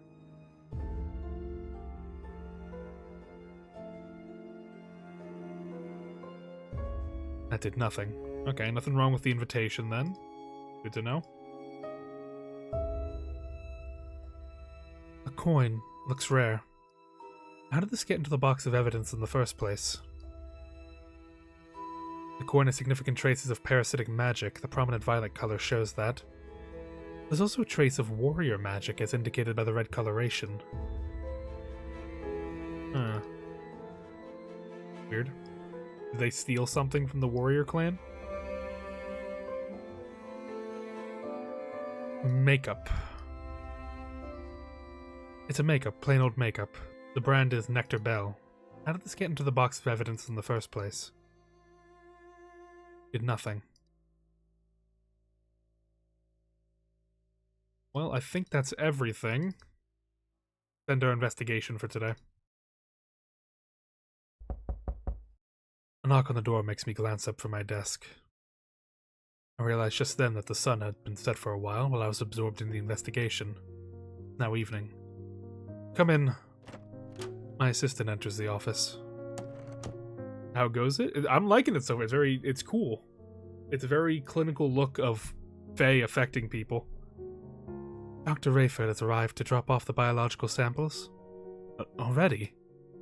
Yeah, she's just out the door. I have to take a moment to steel myself for the interaction. Alright, send her in. And he nods. He returns to the reception area. My least favorite chemist, and unfortunately the university's only resident chemist who doesn't denounce the existence of Fae, marches in. Good evening, Professor. Dr. Florence Rayford hands over the biological samples. She also gives me her lab report. Here you are. Thank you. So what have you found? The lab report contains a comprehensive analysis of the result.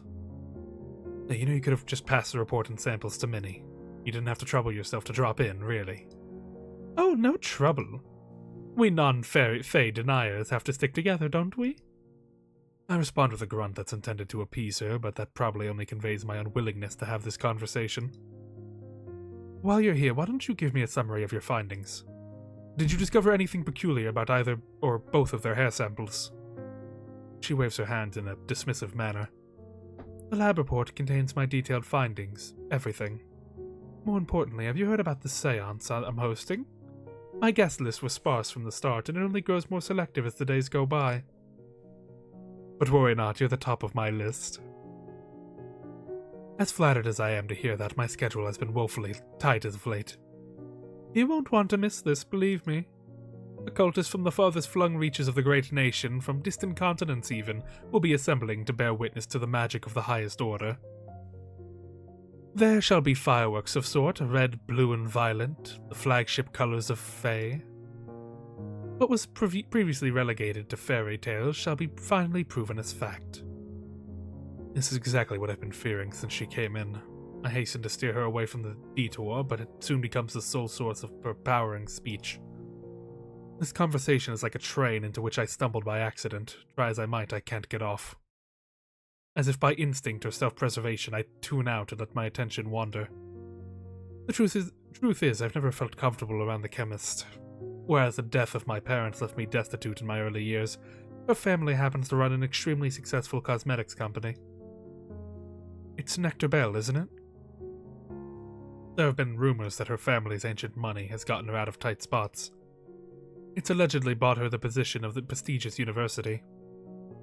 The differences in her upbringing is enough of a gap to bridge, but what truly bothers me is her long-time obsession with all things occult.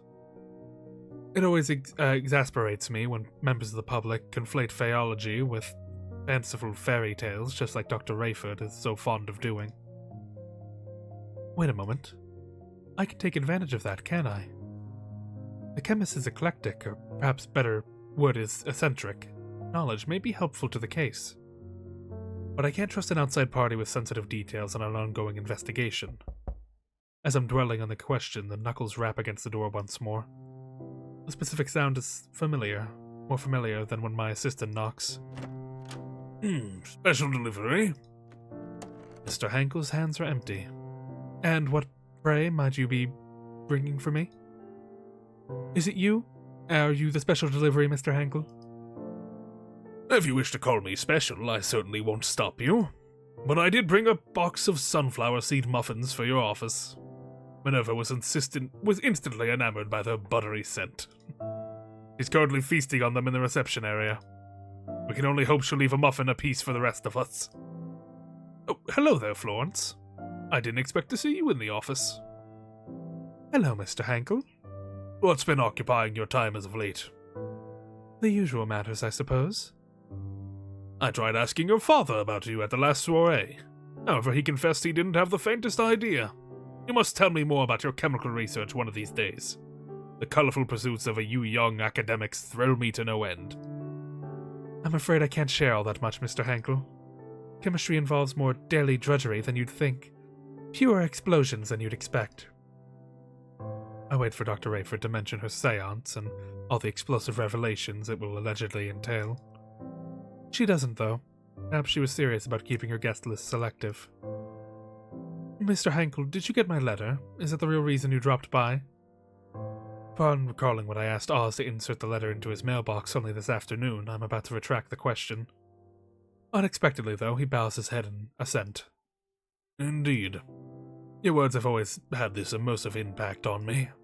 Perhaps that's why you're such an effective educator. Whether I encounter your written language, I long to hear it spoken post-haste, and vice versa. Most of the time I manage to smother that urge, but not always. I wanted to see you for even the briefest of moments before going about the rest of my day. Should I leave you two alone? I should be going as well. That might not be necessary. I can't stay for long either. Mr. Hankel leaps into silence as he continues staring into my eyes. It's difficult to maintain. He's such a dreamboat. He's like our dad. He adopted us. He saw the orphan. He's like, you're going to go to college. It's difficult to maintain eye contact with him, but even harder to look away. I wonder what I should do. Should I tell Mr. Hankel to return another day since I have to have an important conversation with Dr. Rayford right away? Or should I dismiss the chemist and meet with my patron now? There are benefits to either choice. Soliciting Dr. Rayford's opinion on the case might be a good idea. There are occult-like elements in the case. An officer outright said that they suspected occult involvement on the part of the first victim. Sigils may have connection to occultism as well. On the other hand, Mr. Hankel is also a viable candidate for interview. With links to high society, he may have a unique perspective on the victims. Whom should I interview? So do I want to learn about the people, or do I want to learn about the Fae elements of the case, is the question. Well, I feel like people's actions are important, but I feel like we need to learn more about the Fae. Dr. Rayford, would you mind staying a little longer? I would like to hear your opinion on something.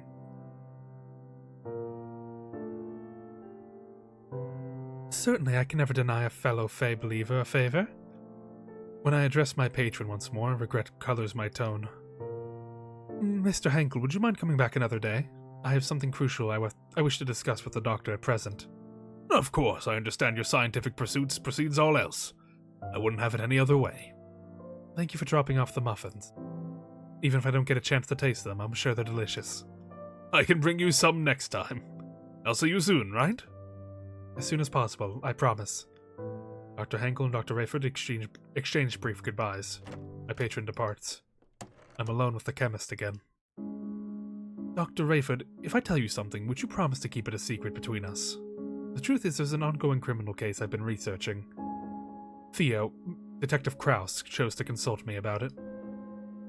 The media currently doesn't know anything about the crimes, and he wants to keep it that way. I am adept at keeping secrets. You and your fiancé need not worry. Former fiancé, we broke it off months ago. Is that why you and your patron were patently flirting in front of me earlier? We weren't. It's not my fault he's such a charmer. You didn't sound resistant at all to being charmed. Well, disregarding all that, I swear my lips are sealed. Those samples I analyzed are part of the evidence in this case, right? Correct. Now that I've sworn the chemist to secrecy, I tell her the fundamental facts of the case. She listens silently all the while. When I finish my summation, she only has one word to say to me. Interesting. So I wanted to ask you something. Ask me anything. What should I ask her?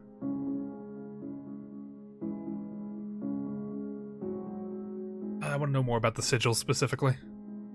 You heard about the sigils, haven't you? I might have. Why? Do you know anything about this particular sigil?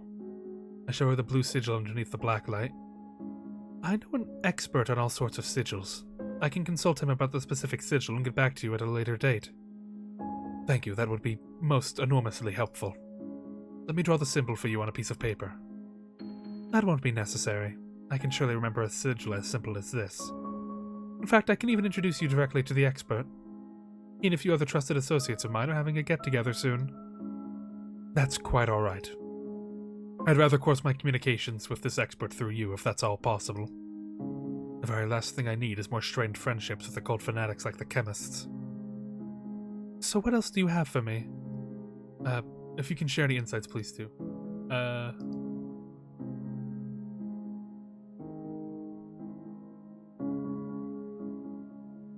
What about this makeup brand?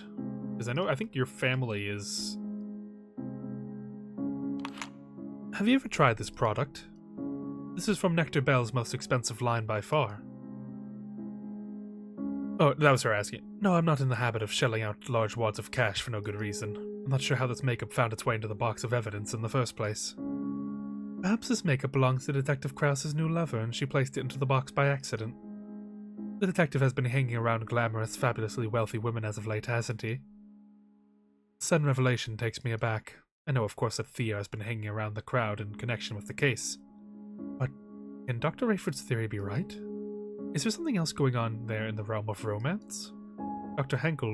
Henkel didn't mention seeing Theo at a high society benefit not long ago, or did mention seeing him. I don't want to talk to about Theo with the chemist right now, though. Perhaps I don't want to talk about any of this ever to anyone.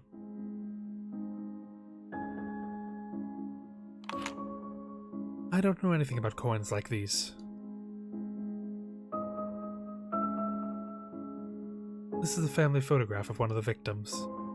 Dr. Rayford looked at it for a brief moment. Are we into Theo? Not really. They're not good for each other. He's our ex-fiancé. He's currently a detective. He doesn't believe in Fae and anything, and he's very dismissive of our study of it. And he's pretty much like, I'm better because I don't believe in Fae or religion or anything. Like, he only cares about just cold hard facts and logic, and doesn't accept this as a actual science. Like, I don't think he's a horrible guy, but he's not like, they're not good for each other. Are there any other photographs like this? I hand her the other family photograph in the evidence. Who do you know in the pictures? Oh no, I don't recognize anybody here. Oh, really, that's unfortunate. The chemist is from a rich, successful business empire, so I was hoping the chemist might recognize even one face among the wealthy types. I suppose she's been spending more time with the occults than socialites lately. Either way, it can't be helped.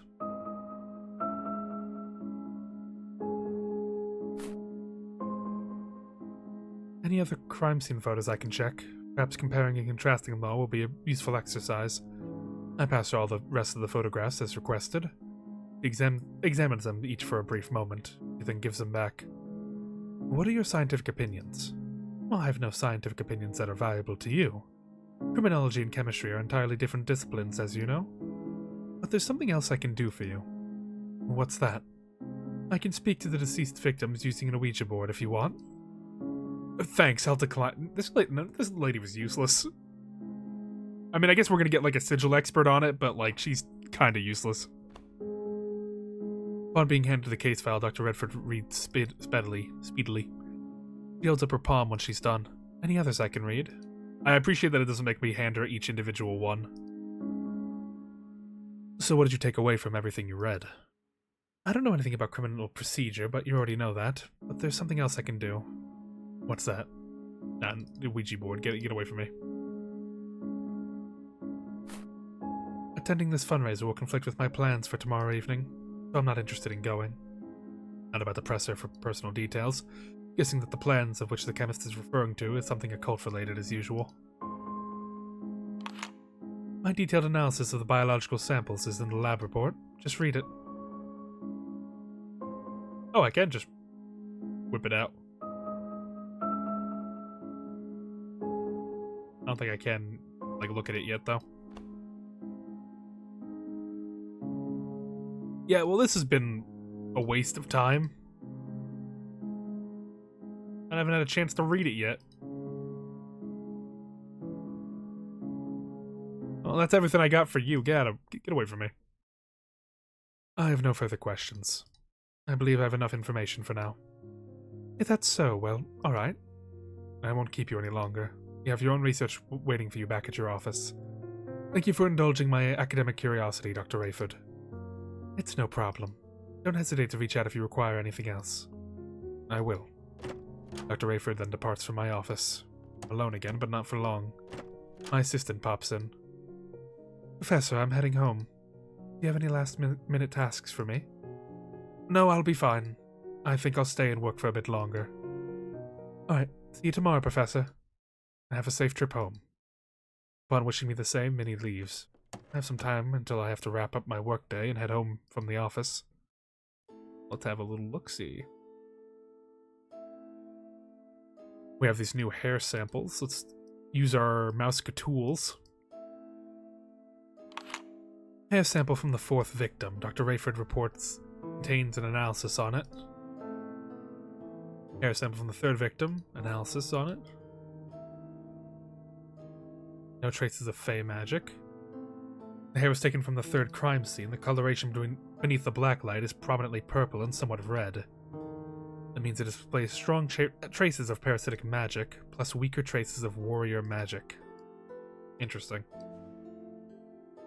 So it seems like all the victims might have been changelings that were killed by a warrior fae, from the sound of it, but let's take a look at the actual lab report here.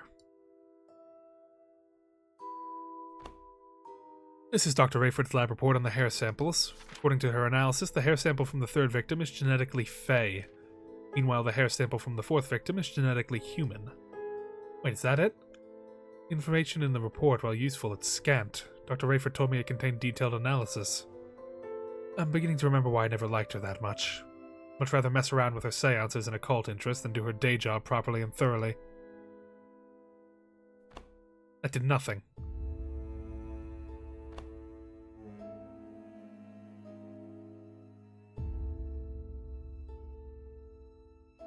Useless. I mean, we got a little bit of info.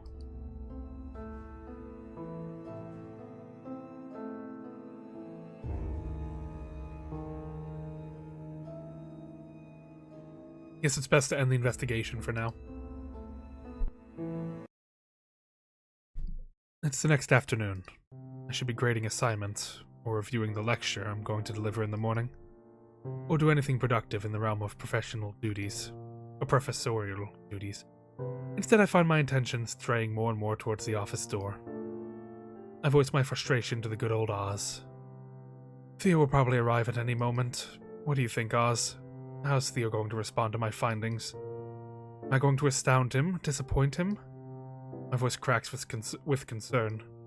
My fairy companion chirping response is on the edge of chastisement. Get yourself together. You must remain steadfast and strong when facing the detective. Don't permit your voice to falter when presenting your findings. I know I can't let myself unravel at this point. It's just I've never done this before. In the past, Theo may have let the details of his cases drop now and again, but he never solicited my scientific opinion quite in this manner. What if he completely discredits my efforts? Well, the more reason to be calm and cool as you can be. Maintaining your composure is essential to delivering a persuasive argument. If he chooses to discount your theory, well, at least you know you tried. At the end of the day, he's the one who needs to solve the case. You're right, of course you are. I'm not a detective, I'm simply a professor sharing my perspective. Thank you, Oz, you're always talking me off the ledge. Just then, someone knocks on the door. That's my cue to sail past your window ledge. Best of luck. I whisper a hurried goodbye to my fairy friend. I'll see you tonight, Oz. Once Oz has flown out, I direct my attention towards the door. Come in. My assistant marches in. He swings the door shut behind her. Professor, you have a visitor? It's the detective again, isn't it? I've been expecting him all afternoon. He's here to pick up the evidence he left. If you'd rather not deal with him, just say the word. I can hand him the box and send him on his merry way. That's alright, I do need to talk to him. Not going to storm off like he did yesterday. I mean, probably. Please send him in, Minnie. With some hesitation, my assistant nods. He then walks out. There you are. So what's the magic word? Magic word? What do I have to say to make all the troll guarding your door go away? Did you hire her specifically to mimic the monsters in those fairy stories you people like to read? The assistant of yours certainly is as tough as nails with your visitors. Hey, don't talk about her that way. Besides, she's not difficult at all with visitors other than you. lets Mr. Hankel waltz into my office whenever he wants. But that might be because he plies her with pastries. Is that what I need to do next time? Bring some bread for her to break instead of breaking my balls? What you need to do is apologize. You were rude to her the last time you were here. There's a pause as he stews over the words, guessing he's about to double down. Then he catches me off guard. I'm sorry. I was being a buffoon yesterday. I acknowledge that. You didn't deserve any of that. I appreciate the apology. It can't hurt to apologize to my assistant as well either. Your foul mouth and your furious demeanor disrupted her workday. And refer to her by her proper name, Minerva Aldwin, rather that than calling her a troll. Yeah, I'll do that. So you're here to get the box back, aren't you? Here it is. He eyes the box on my desk. You looked through the evidence, didn't you? I did. I looked as extensively as I could, given the limited time frame. As much as I was tempted to leave you to your own devices, in this investigation, I couldn't resist. So what have you learned? Take a deep breath. Here it goes. I have to present my findings to perhaps the most sought-after detective in the police force. Theo investigates cases right where the crime scene unfolds. He's agonizingly familiar with the grit and grime of the city's darkest recesses. Meanwhile, as a professor, my expertise primarily revolves around the nebulous and theoretical. I must do my best to stay calm and collected, just as Oz suggested. First off, just like yesterday, I'm still suspecting fairy involvement in the case. I'm not surprised. I didn't think you'd change your tune so quickly. What's your evidence for the assertion? The cause of death of the first 3 victims, as listed in the case files, point to fairy involvement. Who just hardens into bony tissue out of nowhere? No scientific phenomena that I know can achieve that. But the Fae, with their transfiguration magic, are certainly capable.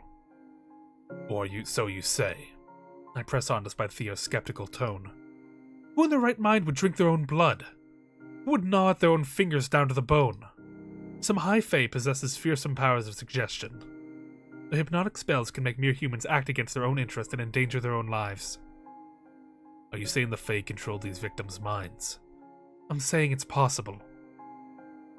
The police reports in the case files also support my theory of fairy involvement. There's evidence that the victims were behaving oddly in the day leading to their deaths. Oddly, how so? The first victim reported to police that she had been seeing and hearing things of late.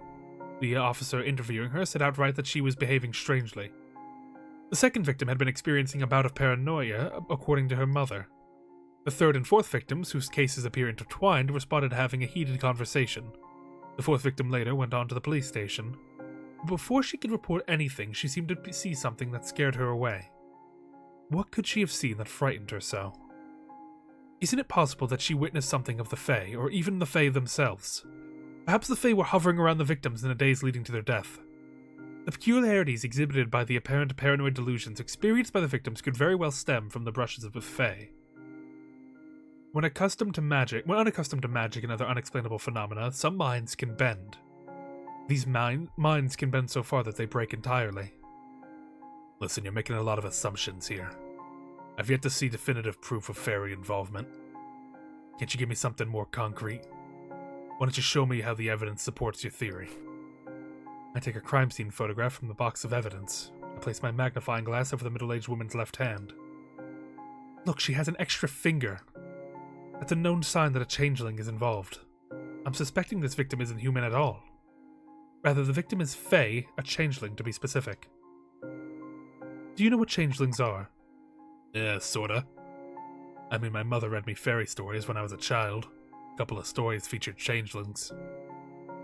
They're Fae transformed to look human and left in place of an abducted human, right? Essentially, yes. But how does an extra finger signify that it's a changeling? The creation of a changeling involves especially complicated magic. Several parasitic Fae at a time must be transformed into a single human. The complexity of the enchantment often leads to anomalies such as extra digits. So, when you continue investigating this case, keep an eye out for extra fingers or toes. Got it.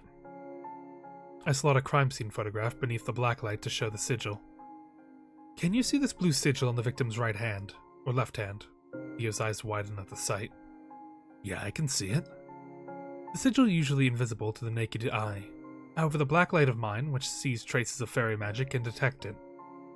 But what exactly is it? The sigil is a sign of being blessed by one of the Scribe Fae. Scribe Fae? Scribes are a class of high Fae known to be cordial with mankind. When a person has done a boon for a scribe, they can be marked with a sigil. The sigil gives good fortune. It also meant as a warning for others not to harm the marked human. I guess that warning didn't work in this case, did it?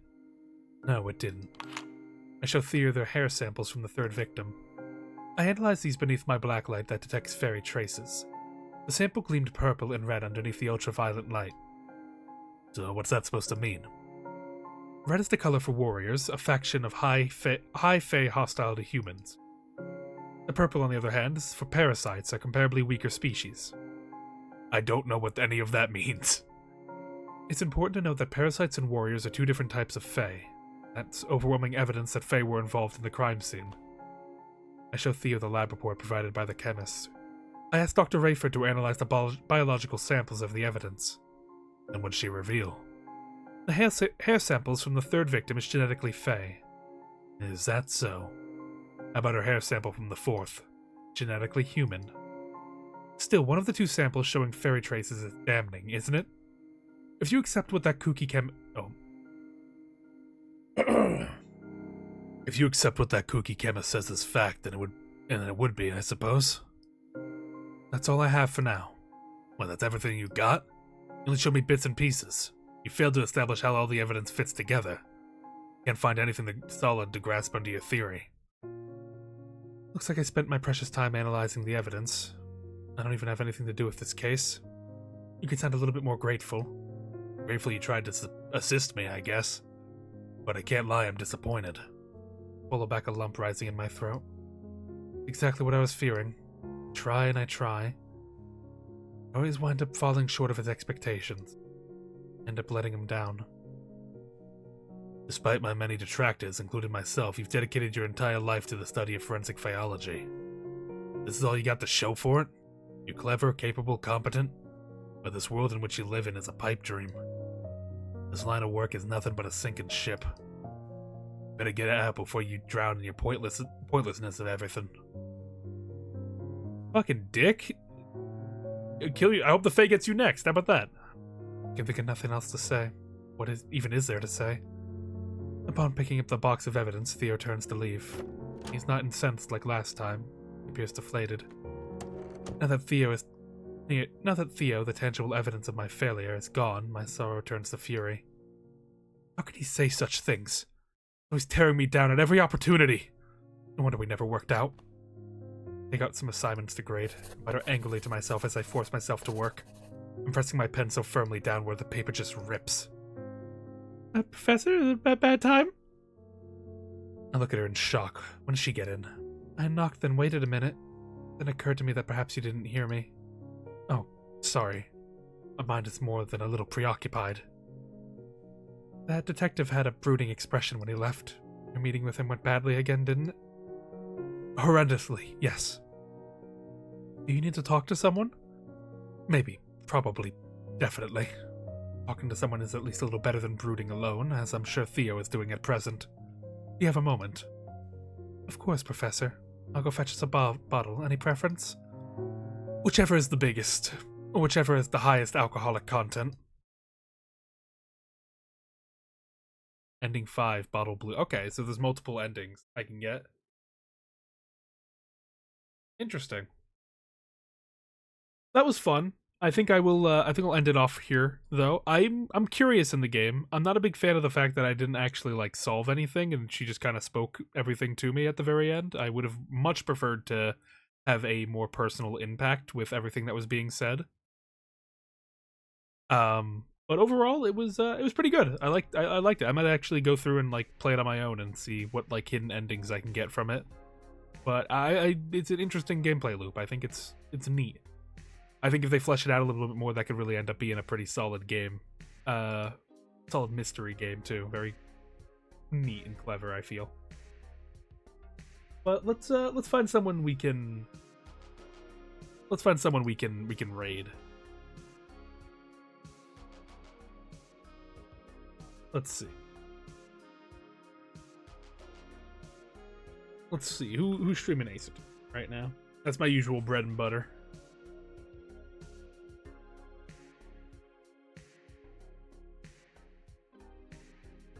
We're gonna find someone to raid. We're gonna give them a good day. We're gonna throw it over to let's see. Neko Tiago. They're playing the Great Ace Attorney. We're gonna go show them some love. We're gonna show them some hustle. Show them some respect. Let me get the raid set up. But thank you for joining me for another demo double dive. This was a lot of fun. My voice hurts. I really do need to do these with other people because I do not think I can voice them on my own as well as I think I can. But it's practice. It's good practice. I need to find better techniques to do it. But yep, this was a lot of fun. I'm very excited to see what more of Death and Faeology comes out. But for now, you got someone you gotta go raid. Go give them some love from me. Give them some hustle. Give them some respect. The usual. And, oh, almost forgot the special word. Be sure to stay quality, mistakes. Get out of here.